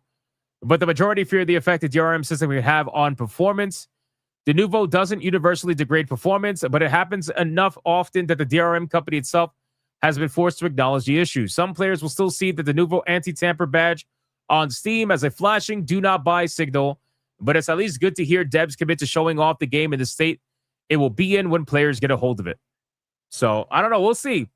We'll see what ends up happening with this game, but again, I want to be wrong. I don't know how else I can explain that to the fanboys out there that are attacking me in the same way they attack me over Mind's Eye or any other game. They're like, you just want to hate everything. There's nothing you like. There's nothing you love. You're always negative. You're so negative that all I see is negativity from you. Even though I completely skip all your positive content and purposely only watch what I would consider to be negative content so that I can confirm my own bias against you because I hate you in my mind and I need you to be the person that I need you to be, so I'm justified in my actions. Oh, sorry. I just laughed. I'm sorry. I was trying to be serious about that. But no, seriously, it's like, bro, where are you? You're nowhere to be found in any of my gaming streams when I'm having fun and we're reviewing games and we're all having a good time. Like, where the fuck were you in Mega Man? I was felting that game today. All right, I got felted the first round, and then this round today, I was dishing out the felting, bro. I was one-shotting bosses and shit. I was having a good time. I was loving it. Criticism was negative. Yeah, to these people. Criticism is negative to these people. You know, it's crazy. I live in the world where I don't view criticism of the industry that I love to be negative because I feel like that's how we get better, by not only acknowledging the issues, but understanding what the issues are from multiple perspectives, not just my own, by the way. I always tell people, hey, go listen to other people. Don't just listen to me. You know, go make up your own fucking mind. And, you know, if you have fun with my stream, that's great. I love to hang out with you guys every day. I mean, if I didn't love this, I wouldn't do it 7 days a week. And people are like, well, it's the money. Yeah, the money's nice. Don't get me wrong. But I wouldn't do this 7 days a week. There are people out there that make fucking $500,000 a year. They don't work 7 days a week. You know what I'm saying? So, but I love doing this shit, man. It's great talking about video games every day. I mean, that's a fucking dream. You know, so people don't understand that. And in their mind, you know, it's because they hate you. They need to have whatever version in their mind of you to be real. So if the real you is constantly contradicting their version of you, then they will continue to make up bullshit in the hopes that that version of you they have in their mind becomes real. This is crazy. I don't know, man. Anyway. So, no, but anyway, like I was saying, for all the, you know, crazy fanboys out there, I hope I'm wrong on this. I want this game to be amazing because, again, I was initially not a believer of this game. And then as time went on and I saw more trailers and I saw the combat, especially in the flight and all that stuff you could do, I became a believer. And I'm like, I hope it's good. But then I started to see some red flags where I'm like, all right, this is a little bit strange. You know, we're starting to promise the world.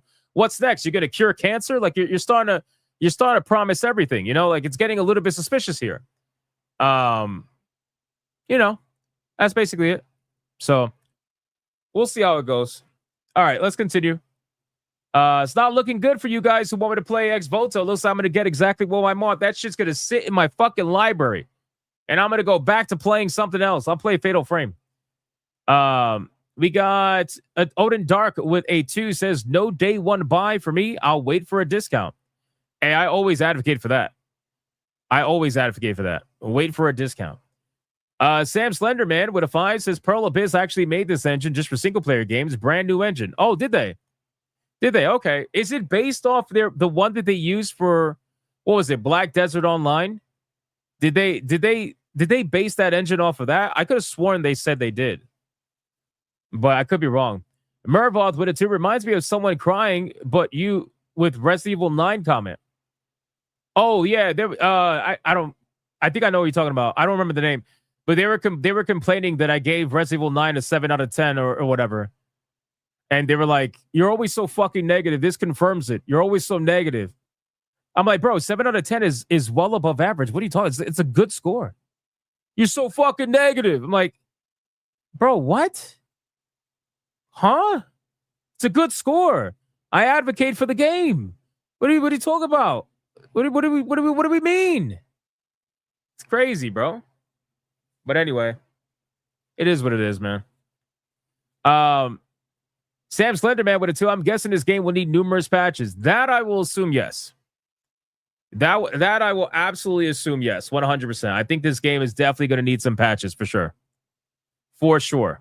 Let me check on Rumble. Dietrich Connick with $1. At this point, they will have to sue every retailer that sells games and music CDs. Well, that's why I think it's coordinated. That's why I think it's coordinated, because they're suing Valve, but they're suing Valve for what literally everybody else does. The entire world does that. How are you going to sue Valve and nobody else? It's because they want to make an example of Valve. That's what it is. They're trying to make an example of Valve. All right, let me drink some water and then we'll get into it. Hold on. Yo, what's up, Roxas? How you doing, man? I'm doing good. No pleasing some people? Yeah, I know that. I know that. There never is pleasing these people. But, I mean, what are you going to do? All right, boys. Next topic. Let's move on. Give me a sec. Had to cough. Let's X this out. Performance. We're going to talk about Microsoft removing the Xbox. This is an Xbox campaign. We talked about this the other day. This is an interesting thing. Tire King with a 1 out of 9. Why are you so negative? Resident Evil 9 is 0 out of 10.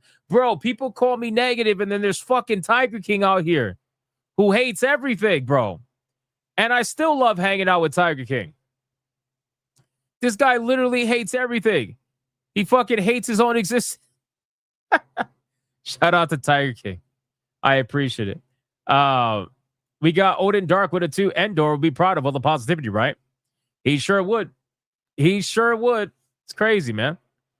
All right, so we talked about this the other day in passing a little bit, and we kind of going to go over it a little bit, right now. But let me recap for those that don't know. So, as you guys are aware, number one, Sarah Bond obviously left Microsoft, supposedly.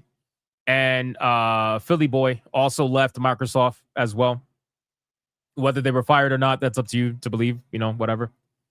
But Microsoft has been seemingly throwing Sarah Bond under the bus, internally anyway. You have people that are working at Microsoft that are speaking anonymously, and they're telling the press that all of this was Sarah Bond's idea. Right? Like that this is an Xbox ad and all that shit, this bullshit right here. This was all Sarah Bond's idea. And now they're starting to slowly but surely purge that from their website and purge that from basically all their marketing. They're completely purging it. So they're removing this as an Xbox marketing campaign. Now they replaced it with another campaign. Well, it's not really a campaign. It's more so just a picture that says play your way. I mean, look at this shit, bro. Bro, look at this. Look at this. This is the dumbest fucking advertisement that I've ever seen. Like the fact that this was on the Microsoft website. This is not an Xbox on a hoodie is crazy. On a t-shirt. They put Xbox on a drive stick. Bro, they put Xbox on a USB drive. Your phone, a handheld. Apparently the sticker is an Xbox. It's like, what are we doing? Are you stupid? Are you stupid? You got to be stupid. But anyway, so this was a big campaign for them.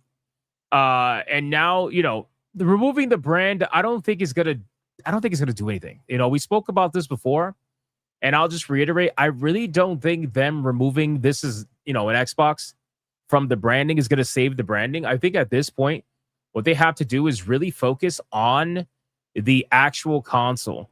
The console has to be focused on. You got to offer services. You have to offer things that make people want to specifically target the Xbox console. And rumor has it that the Project Helix might be more expensive than the PlayStation 6, which, again, would not shock me, considering if they're going for a PC hybrid kind of thing. I would imagine they're probably going to be more expensive, Whereas PlayStation is going strictly console. There's no word about them supposedly, going half PC hybrid. But still, Mervoth with a 2X Voto apparently ends is lesbian fight realistic. I don't know, but we're never gonna find out, which is great. I'm okay with that. Jason Allen's over to 5. So Hassan's strap-on is an Xbox? Apparently, that is the thing. I think they need to focus on Project Helix and turn that into something that people are actually going to want. If you turn it into effectively a Steam machine with an Xbox logo, nobody's going to care. Nobody's going to care, and it's not going to go anywhere. And you're never going to reach the levels that you could potentially reach. It's just not going to happen. And if you scroll up, it says, accessing the original, this is an Xbox announcement via an archive. It states, at Xbox, we're building a future defined by player choice, where people can play their favorite games, discover new adventures, and connect with friends wherever and however they love to play. Effectively, the This is an Xbox ad is one intended to support Xbox Cloud Gaming ecosystem, where you could play many Xbox Game Pass games from non-Xbox devices. This builds into Microsoft's long-term strategy of feeling less like a traditional console and more like a hybrid.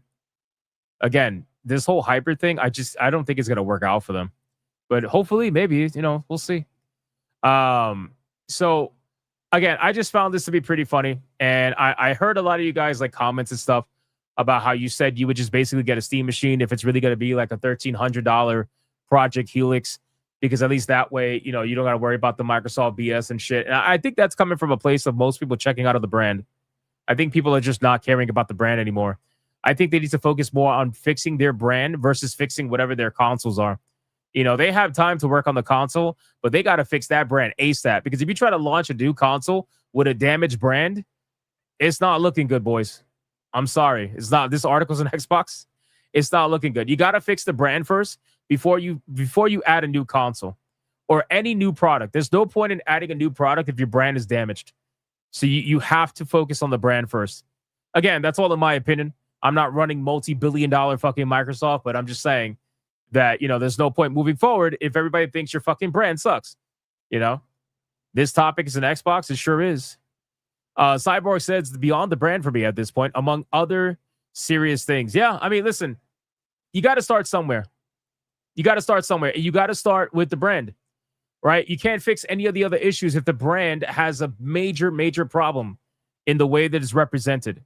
You have to fix the brand, and then you can go from there, So we'll see what ends up happening with this. But again, I don't think this is going to change much. You can remove all this branding all you want, but I'm not holding my breath for a magic revival of Xbox or something like that, All right, boys. We got one more topic, and it's about a Blizzard veteran by the name of Rob Pardo. Okay, this particular story is a funny one. Now, yesterday we were supposed to talk about the GDC, right? And how activism has returned to the GDC. And what do I mean by that? So, during the GDC, the Games Developer Conference, what ended up happening was that some union group ended up showing up and demanding people, join the union, essentially trying to say that developers need their jobs protected and all that stuff. And they were marching throughout the GDC, walking up and down the escalator and shit, and with picket signs and all that. They were literally protesting or marching at a games developer conference when people are supposed to be talking about games, and you're over here stop firing us. It was stop sucking. You know what I'm saying?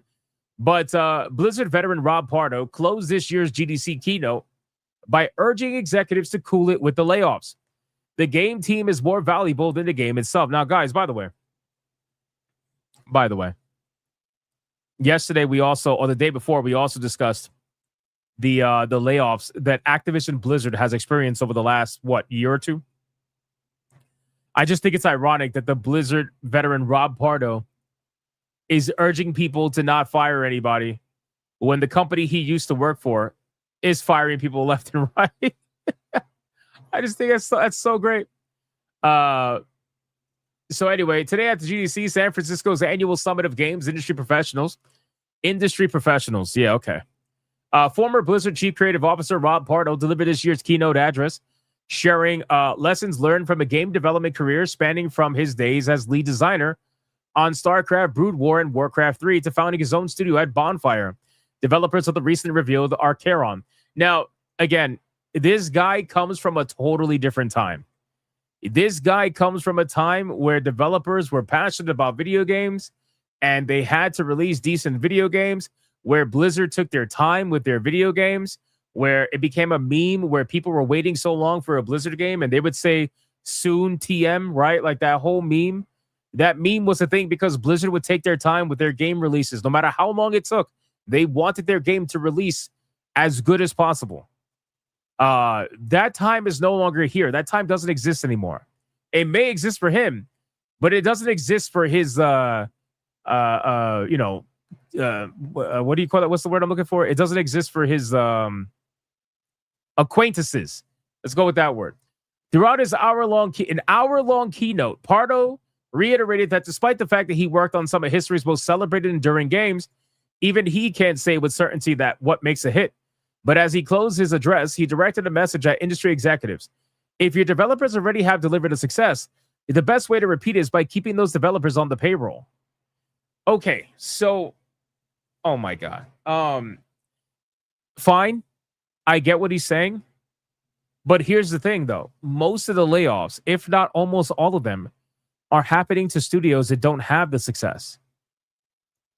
You want a prime example? Just look at all the Eastern studios that gave all their developers promotions, salary increases, free PlayStations, free stuff, free everything. From Software gave their developers a pay increase because of how successful Elden Ring was. Shift Up gave their developers a pay increase because of how successful Stellar Blade was. They gave them free PlayStation 5s. Like, again, all the Western studios are laying people off left and right. When you talk about the gaming industry laying people off, you're not talking about the whole industry. You're talking about the Western gaming industry. They're the ones that are getting absolutely felted, and it's because they deserve it. They deserve it. They've advocated for their own erasure, really. That's really what it is. They chose to not give players what they wanted most of the time. And the ones that did give players what they wanted, they got rewarded. I haven't heard of any layoffs at Saber Interactive recently. Saber Interactive has been giving people what they wanted, man. Space Marine 2 was fucking amazing. People loved it. Highly successful, way more successful than the first one ever was. Did crazy numbers, like 200-something thousand concurrent players. Crazy. You know, they're about to hopefully give us a good Hellraiser game. And that will solidify them as a pretty good studio. But you have all these other studios that are just not doing that. And you can say, well, they work hard. Yeah, okay. So? The crack dealer works hard too. Who gives a fuck? Doesn't mean they're doing the right thing. You know, so I just, you know, Sandfall, yeah, exactly. Sandfall Interactive, great example. I mean, Sandfall Interactive was literally founded by a former Ubisoft developer that said he was, and I quote, bored of working at Ubisoft and being creatively stifled because Ubisoft just wasn't able to be creative anymore. They had to do everything formulaic. And he said, I'm fucking bored of this shit. And he made his own studio and he made the #1 game in history in terms of actual, like, you know, awards, accolades, and everything like that. He made one of the greatest video games that have been talked about in recent years. So there are studios out there that are not experiencing layoffs. There are developers out there that are not getting fired. If your friends are the ones that are getting fired, you have to ask, what are your friends doing? They're not all innocent, right? They're not all doing the best job in the world. You know, it's amazing how this industry wants you to believe that every developer is doing the best job they could possibly do. How is that true? How is that even remotely true? How is that even being intellectually honest? By saying they're all doing a great job. That's no different than saying they're all doing a bad job. That's also not honest. Which is why I say, like, the developers that are doing a great job, we talk about them, we praise them all the time. But the ones that are doing a shitty job, well, we talk about them too. But you guys only want to focus on the bad ones that we talk about. That's because the bad ones want to victimize themselves so that it protects them from any kind of criticism about their work. It's crazy. So, I don't know, man. I think that this is just another example of, you know, the industry just essentially smelling their own farts, where they can't be honest with themselves. They can't be honest with the people that they're talking to. And you're going to tell them, oh, stop firing people. Yeah, that's going to be real good for business. Stop firing people. Yeah, sure. So if you put out a video game that it costs $100 million to make, and it releases to 500 concurrent, players or whatever the case would be on Steam. You're not firing anybody. You're just going to keep them. It's so easy to tell other people what to do with their money when it's not your money. But I wonder if Pardo were to spend $100 million making a game and he released to 500 concurrent players on Steam, would he fire people? Abso-fucking-lutely. He would fire people. 100% he would fire people. It doesn't matter if they release a successful video game beforehand. He would absolutely have to fire people. It's true. So let's stop pretending like, when you're talking about someone else's money, oh, don't fire people. Like, come on, man. Come on, let's stop. Let's stop this nonsense. So anyway, I saw this and I'm like, yeah, that doesn't make any sense to me. Kind of wanted to talk about it and see what you guys thought about this overall. But yeah, it doesn't shock me at all, man. And again, I want to reiterate, this guy is from a time that is nowhere near what today's day is, right? Like in terms of modern gaming industry nonsense, I am sure that he hasn't had to experience half the shit that modern studios are up to right now. And again, we'll see. We'll see if I'm sure there's going to be more layoffs, more studio closures. We just had High Guard shut down, right? High Guard shut down recently. So that's a thing. RIP High Guard, gone too soon. It's so funny. They do this all the time. Anytime a video game shuts down that the modern audience did not play, okay? You'll have all these Twitter accounts magically start coming out and saying, oh, this game didn't deserve this. I missed this game. This game deserved to like all this shit. It's like you guys come out of nowhere. Where'd you come from? It's always after the fact. It's never when the game is live and it needs it the most. It's always well after the fact. After the game is dead, and that way they don't have to be forced to play it, and then they can start virtue signaling again. They virtue signaled before the game came out, and they virtue signaled after the game died. But the last thing they ever did was play the game more than once. It's crazy, man. It's unbelievable, bro. Anyway. What the fuck is this? Holy shit. Holy shit. Anubis just dropped a 50 membership ultra mega hyper banger. Jesus fuck.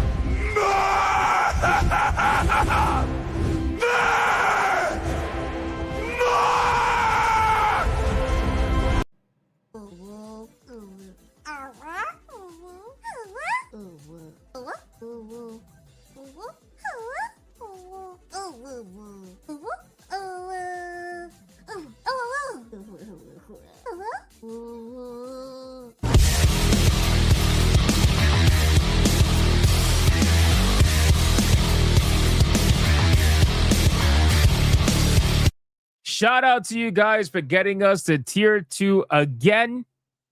Holy shit, that is insane. Shout out to Anubis for the 50 membership ultra mega hyper banger. What I will say, I saw somebody in chat says 1348 time. We're still nowhere close. You guys are not reaching it.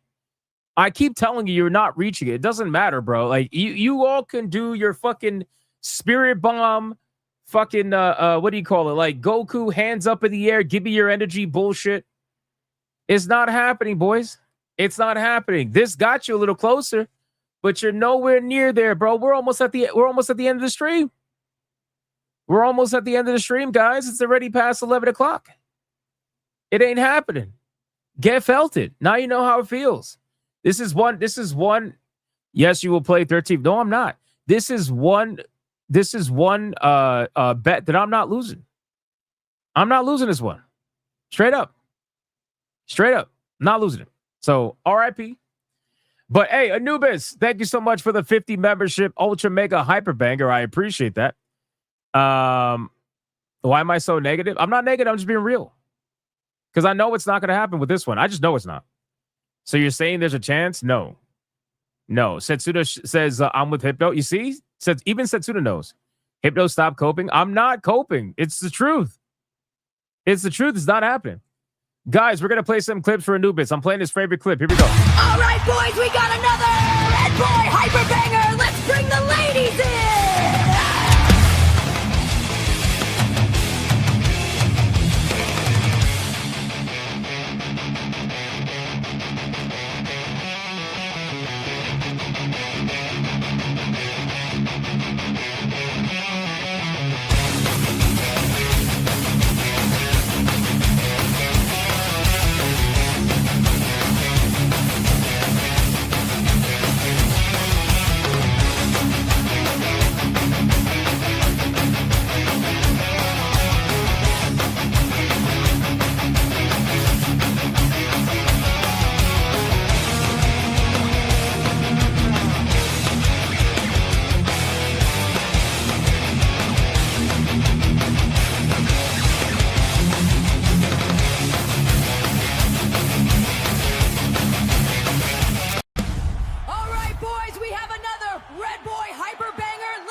Shout out to Anubis.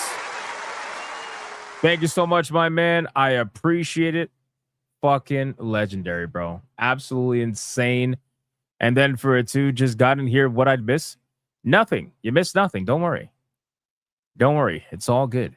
It's all good. Gaming Mason with a 2 says Hypnotic is an Xbox. Embrace the code. No. Dietrich Conic with $1. Hypno, don't taunt them. You will get felted. Remember last time? No, I'm not. This number is purposely super high for a reason because I know I'm not getting felted at that number. So we're fine. Dietrich Conic with $1. They lurk. They lurk. That sounds like a book. Can you imagine a book saying they lurk? It's crazy. Thank you. I appreciate it. All right. Waifu battle time, guys. If you're not going to come hang out with us for the waifu battle, I appreciate it.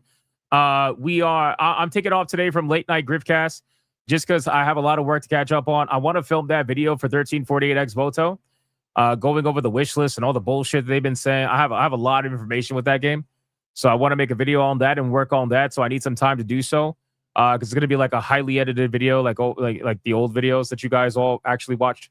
So I appreciate it. So we're taking off tonight for that. If you're not going to hang out for the waifu battle, I appreciate you. Go watch whoever you want to watch. I thank you for your time. You guys are amazing. Don't forget Saturday Night Hypnosis tomorrow. We got another great stream planned for you guys, another epic battle planned for you as well. So do not miss it. I'll see you guys on the next one. Let's get into the waifu battle. Let's have a good time. Here we go.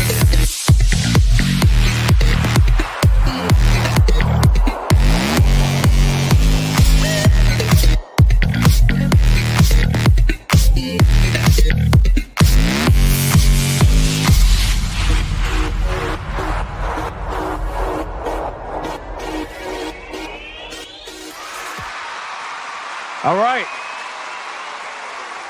The waifu battle's here. War Wizard for a 189. 3 months of Game Pass now with Hypno brand coffee. No, absolutely not.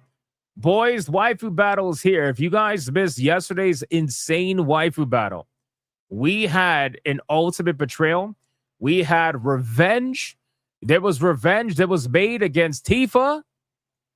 Tifa got felted right at the very end, which resulted in your becoming the waifu battle champion.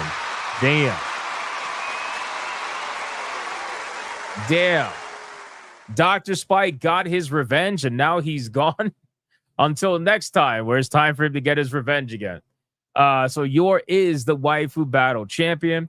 But before we bring out the challenger, we're going to go over the rules of engagement. Rule number 1. All super chats during the waifu battle can and will count towards a particular waifu. But you got to put the name first. If you do not put the name of the waifu in the super chat first, then it will not count. It doesn't matter how big they are. If you super chat after the fact and you put the name of the waifu you forgot to put the first time first, then I will make it count. Rule number 2. You can vote for any waifu regardless of who's on the screen. It doesn't matter. You can vote for the champion who is your, or you can vote for the challenger who you're about to find out. It doesn't matter who's on screen at the time. Last but not least, after the second waifu comes off screen, I'm going to do a 30-second countdown. After that 30-second countdown, no more super chats are going to count. It doesn't matter how big they are.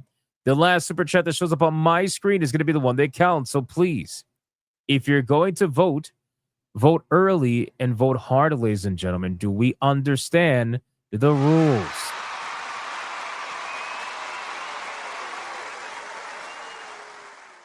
Fuck no. I know we don't. Don't lie to me. All right, boys, listen. Today's challenger is a good one. It's a good one, man. I've been wanting to bring her back for a little while now. And considering Tifa is no longer the fucking Torinol just voted $5 for Tifa. Jesus Christ, what's wrong with you? Considering that Tifa is no longer champion, now is the perfect time to bring her back. Because I didn't think she could stand a chance against Tifa. But I think she can stand a chance against Yor because she is pretty legendary. And everybody loves her. At least the real version of her. Not the DEI version.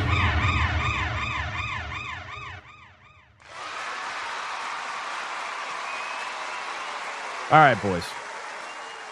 The challenger that's going to go up against Yor is going to be none other than the one and the only April O'Neil.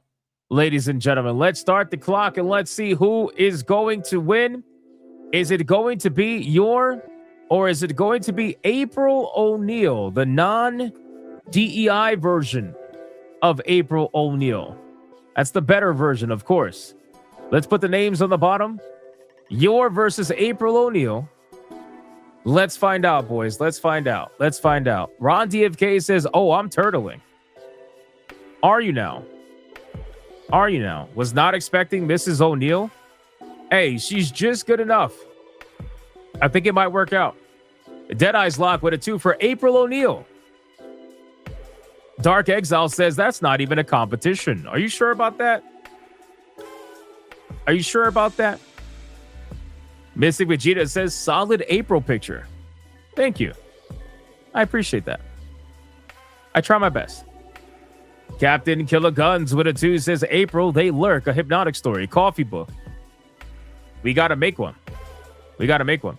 Midnight Mike with a 5 over on Rumble says April, go ninja, go ninja, go. Shout out to Midnight Mike. Thank you so much, bro. I appreciate that. Melodic Method with a 20, immediately turning everything around. Says Yor ain't no fire crotch winning this round. There you go, bro. It's over. Melodic Method has decided that Yor is going to be the winner. Thank you, Melodic Method. I appreciate it. And then we got Raza with a 5 says Yor, gingers don't wear yellow, please.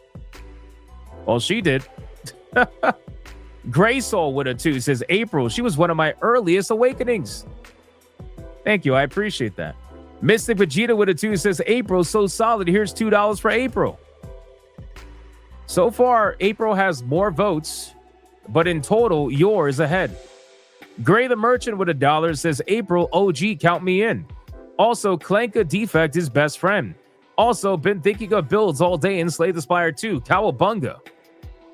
Yeah, you're going to be thinking about that for a while, bro. You're going to be busy as fuck for a while in that game. That game is crack. We got a War Wizard with a $4.99 says Hinata, fuck the rules. Pre-order your limited edition black and red Hypnotic Xbox Series X with a free pair of pink Turtle Beach Cat headphones. Now, that seems more likely, to be fair. That definitely seems... that seems more likely. But more likely than coffee, for sure. Thank you, War Wizard. I appreciate it, man. Thank you so much. It's going to be a good time, man. Good time. Let's see who's going to win. So far, Yor is still ahead. Yor is still ahead. There's too many troll super chats out there for Tifa and Hinata and all this shit. It could have gone... It could have gone to the champion, but they decided to troll instead. So that's fine. That's fine. They're turtles? You think? You got your Hypnotic brand antacid right here? Bro, come on. Antacid? Really? Of all things, antacid. Why would you want a Hypnotic brand antacid? That's fucking insane. That's literally insane, bro. Oh my God. Shout out to you, though. I appreciate it. All right, boys. April O'Neil is about to come off the screen. She's coming off the screen now. And it is time to bring out the current waifu battle champion, who is none other than the one and the only Yor, ladies and gentlemen. Let's start the clock and let's see who is going to win. Is it going to be Yor or is it going to be April O'Neil? Let's find out. Space Monkey with $1. Yor to be doesn't wear pants. Appreciate that. Thank you, Space Monkey. Benjamin for a 2 says April for me. You have to bring her back next month. I guess we'll see. Hickory Excalibur with a 1999 banger says Yor and April. I like them both, so split this donation. You heard it, Sonia. Split. That's a split. Thank you, Hickory Excalibur. Ron DFK with another 2 for April. And then the turtle shells and the master splinter. You're the master splinter, bro. And the hockey stick, the Casey fucking stick. Oh, man. That's so good. That is actually so good. The fact that you got all of that emojis is hilarious. Thank you so much, man. I appreciate it, dude. Dark Exile says, I would let her throw me around. Goonin. Absolutely goonin, man. Denarier says, wait, you've put a yellow jumpsuit against this? Yeah, Redhead has no chance. Well, right now, I feel like, isn't Redhead in the... no, April might not be in the lead now. Yor might be in the lead a little bit. A little bit. But it's not that far. It's not that far. It's still easily, like, you could easily catch up if you want to. I don't know if we have April O'Neil fans out there, like hardcore April O'Neil fans, but I guess we shall see. Joe Jimenez says Assassin Mommy got skills. She does have skill. She does have skills. Dark Exile says I'm always gooning. That's fair. Judge Magistrate Gabran says I vote for 1348. Bro, it's not happening. Bro, Judge Magistrate, we just gotta let it go, man. It's not happening. It's not happening. We are safe. People don't want it. It's fine. We got other games to play. You got other games to play. It's all good. I appreciate it. Denariah says, sure, you can count on a chair shot. I don't know. I don't know. It depends. I mean, Dark Exiles, I'm sorry, Dr. Spike's not here. Dr. Spike's not here. If he was, we'd probably be a little concerned about having to play 1348. Trey is here, but, you know, he could be trolling. John D with a 99.99 fucking banger for April O'Neil. Win or lose, Turtle Power represent. Fuck the lag, bro. Holy shit. Damn. That's a big dono for April O'Neil. Holy shit. Let's fucking go, John D. Nice one. Randall with a 5. April O'Neil and Yor, they're both nice to look at. That's fair. That's fair. That's another split, Sonia. Another split. Yo, John D said, fuck it. I'm chair shotting right now. I'm not even going to wait. That's crazy, John D. Nice job. God damn. All right, boys. Are we ready for the final countdown? Who is going to win? April O'Neil has a massive lead right now. 5, 4, 3, 2, 1. Stop lagging.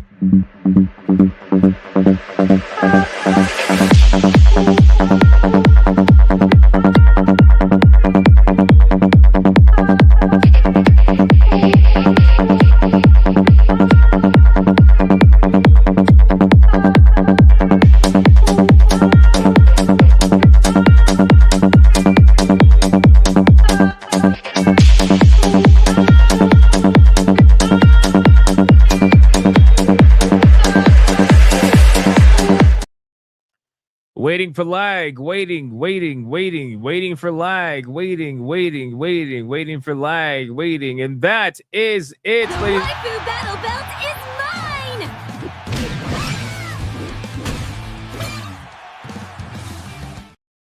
The last super chat that is going to count is Gray Soul with a $20 banger for April O'Neil and says, baby chair. Baby chair is crazy. Oh, shout out to Gray Soul. Thank you for that.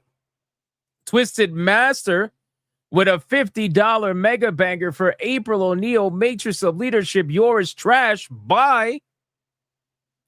Damn. Fucking crazy, bro. They calling her all kinds of names. Randall with a 5. April O'Neil. Oh, I already read this one. Okay, cool.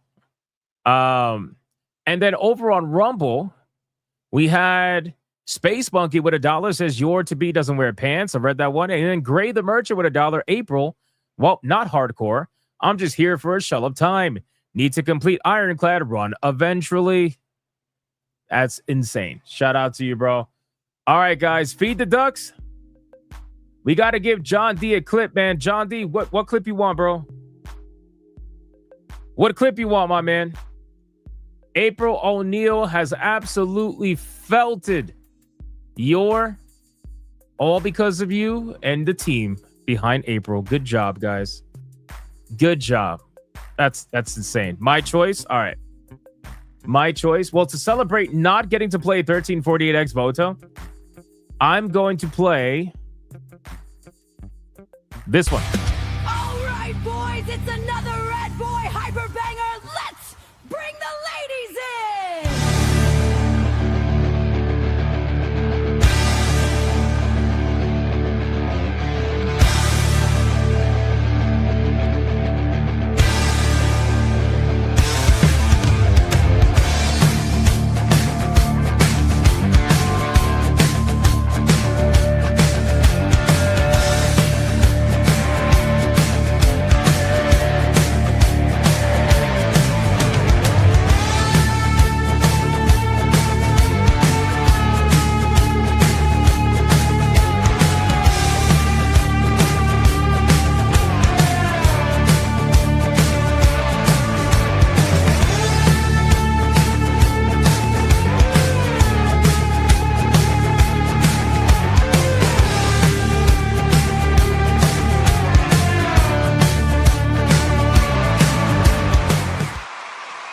Shout out to John D.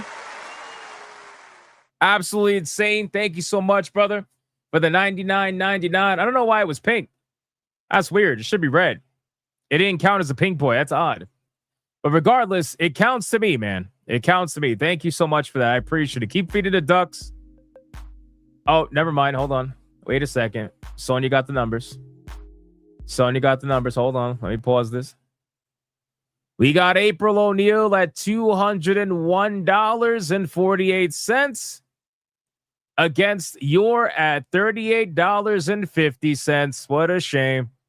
Which means the winner and the new waifu battle champion is none other than the one and the only April O'Neil, ladies and gentlemen. Damn, you got felted. You got felted.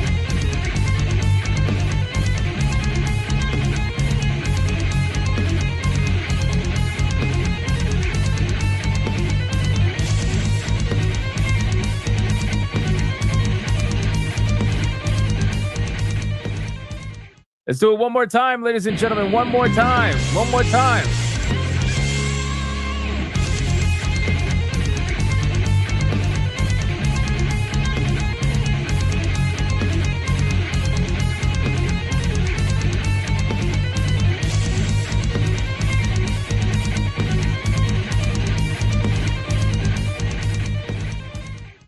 Let the coping and seething commence. You are coping and seething. You just can't accept what you're seeing. Yes, you're coping and seething. The truth it is scalding, and now you are molding and coping so hard. Coping and seething. And that's going to be it for the waifu battle, ladies and gentlemen. April O'Neil will go backstage where she will face off against another waifu Sunday. Hypnocast, 9 p.m. Do not miss it, ladies and gentlemen. Do not miss it. We got Beautiful Zexa with a 5 says, your April is fake news. Lies. Lies. We got Pietro with a 20 says, sweet hardcore fairies. That's new. It's not. It's been here for a while. Dr. Spike, oh no, with a 20 says, Hinata, am I late? Are there rules? There's always rules. Hail in later, bigots. Hey, Dr. Spike, man, thank you so much for the 20. Hope you had a good day, my man. I appreciate it. No matter what the chat says, do not listen to them as we are about to leave the stream in a couple of minutes. So do not listen to anything they say, okay? They're a bad influence. Speaking of bad influence, Hickory Excalibur with a $99.99 Red Boy Hyper Banger. Look at this guy. Hold on. I got to hit the more on this one.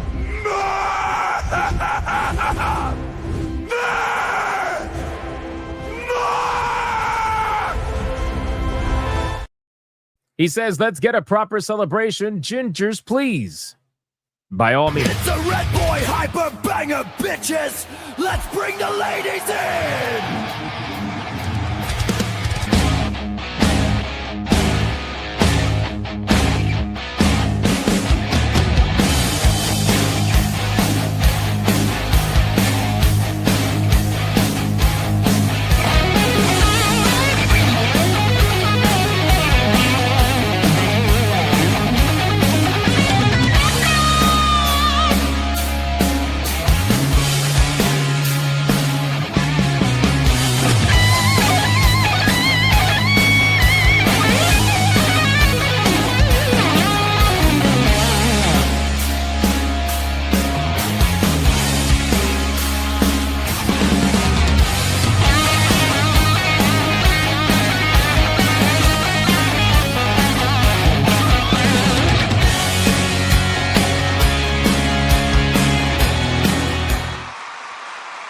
Shout out to Hickory Excalibur. That is, in fact, a proper celebration. That is a proper celebration. Thank you so much, Hickory. I appreciate that. You're an absolute fucking legend. And that's what, the second Red Boy for the stream, I believe. Oh, actually, technically third if you count the 50 memberships from Anubis, but still, regardless, I appreciate it, man. Thank you so much. Thank you so much. Sonia, stop it. Sonia, it's over, okay? Sonia says we're 1986-97 from 1348 forced stream. Sonia, it's over. Okay, we're at the end of the stream. It's over. Don't worry about it. It's okay. You just got to take the felting. You got to take the felting. It is what it is. I'm sorry. I'm not sorry, but yeah, I'm not sorry. But yeah, listen to Joel Jimenez. 1348 is not worth it. Exactly. Like, why would you want me to play this game? You know, just because Angmar gifted it. Angmar's insane. Okay. Angmar is not all there in the head. You understand? He's not all there in the head. Dr. Spike with the 5 memberships. Shout out to Dr. Spike. I appreciate that. Thank you so much. Glowmite says, what if 2.5K dropped during the out? That's not going to happen. Like, what kind of world do we live in? That's not going to happen. Dr. Spike, thank you for the 5 memberships. I appreciate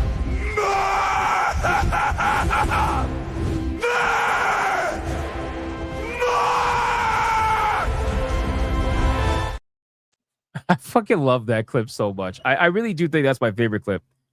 That is my favorite clip by far. All right, boys. Listen, shout out to all you guys. Thank you so much for the insane support today. I appreciate it. As I mentioned earlier, there is no gaming stream tonight. I'm going to take tonight off to do a little bit of extra work to try to get a video out to you guys. Something that's a nice one, ironically, surrounding 1348X Voto. So I appreciate that. And yeah, man, we're going to have a good time tomorrow. Join us for SNH. Don't miss it. Don't miss SNH. We got an epic battle happening on SNH tomorrow. We're going to have a good time. We got a lot of topics we got to go over. So it should be a lot of fun. Hopefully Wizard can join us since he missed last week. We had no Kotaku fact last week. We had no Kotaku fact last week. Did you guys give Wizard shit for that? Did you guys give Wizard shit for that? Or did you not? Did you just let him pass on that? What the fuck? You got to give Wizard shit for that, man. Come on. I didn't hear him complain, which means you probably didn't give him any shit for that. How dare he not give us a Kotaku fact? You know? But in any case, thank you guys so much. I sincerely appreciate it. Shout out to everybody for liking the stream, commenting, spamming the chat, super chatting, gifting memberships, everything. I appreciate it. And of course, wait, what? We'll give him shit if you play Ex Voto? No, I'd rather you just not give him shit then. And shout out to the Hypno Mods for doing what they do every single day. I appreciate you as well. And I'll see every single one of you on the next one. Until then, you guys already know, go be bigots and go be gooners. Who are we going to rate today? Wait, hold on. Today's Friday. Who's live? Let me look really quick. Give me 1 second. Let me look really quick. Who's live? I forgot to do this. Who's live? Oh, nice. Amarada and Sheep are about to go live to go play what is that? It Takes Two. You also got X-Wing that's live and Drunk 3PO is live. I'm gonna raid Drunk 3PO. I haven't raided Drunk 3PO in a while. All right, let's go raid Drunk 3PO and tell him he's gay. All right, guys. I'll see you in the next one. Until then, go be bigots and go be gooters. Sonia, you gotta admit the loss. Everybody in the chat, you gotta admit the loss. It's game over, boys. No ex voto. Although I do appreciate the sentiment, Angmar. Don't think I don't. I appreciate the fact that you gifted that insane, ridiculous game. But thankfully, we do not have to play it. So that's a good thing. Take the L. Exactly. Setsuna Shadow's on my side. Thank you, Setsuna. You're the only one that was on my side today. You're the only one that was on my side today. All right, boys. Go be bigots and go be gooters. Bye.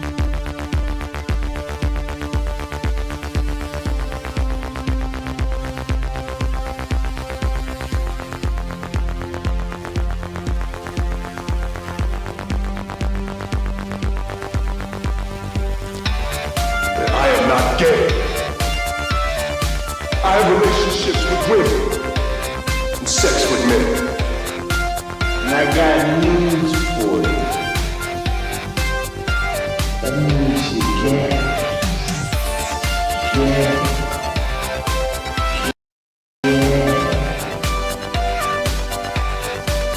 Poor kids are just as bright and just as talented as white kids. Her dog, or her cat, was named Vagina.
At the touch of the black man,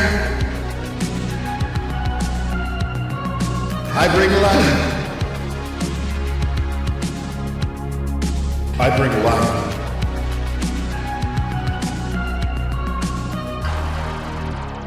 I bring life.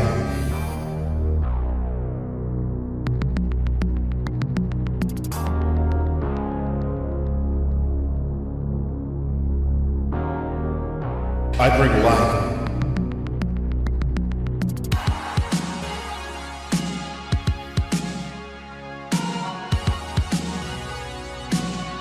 I bring life.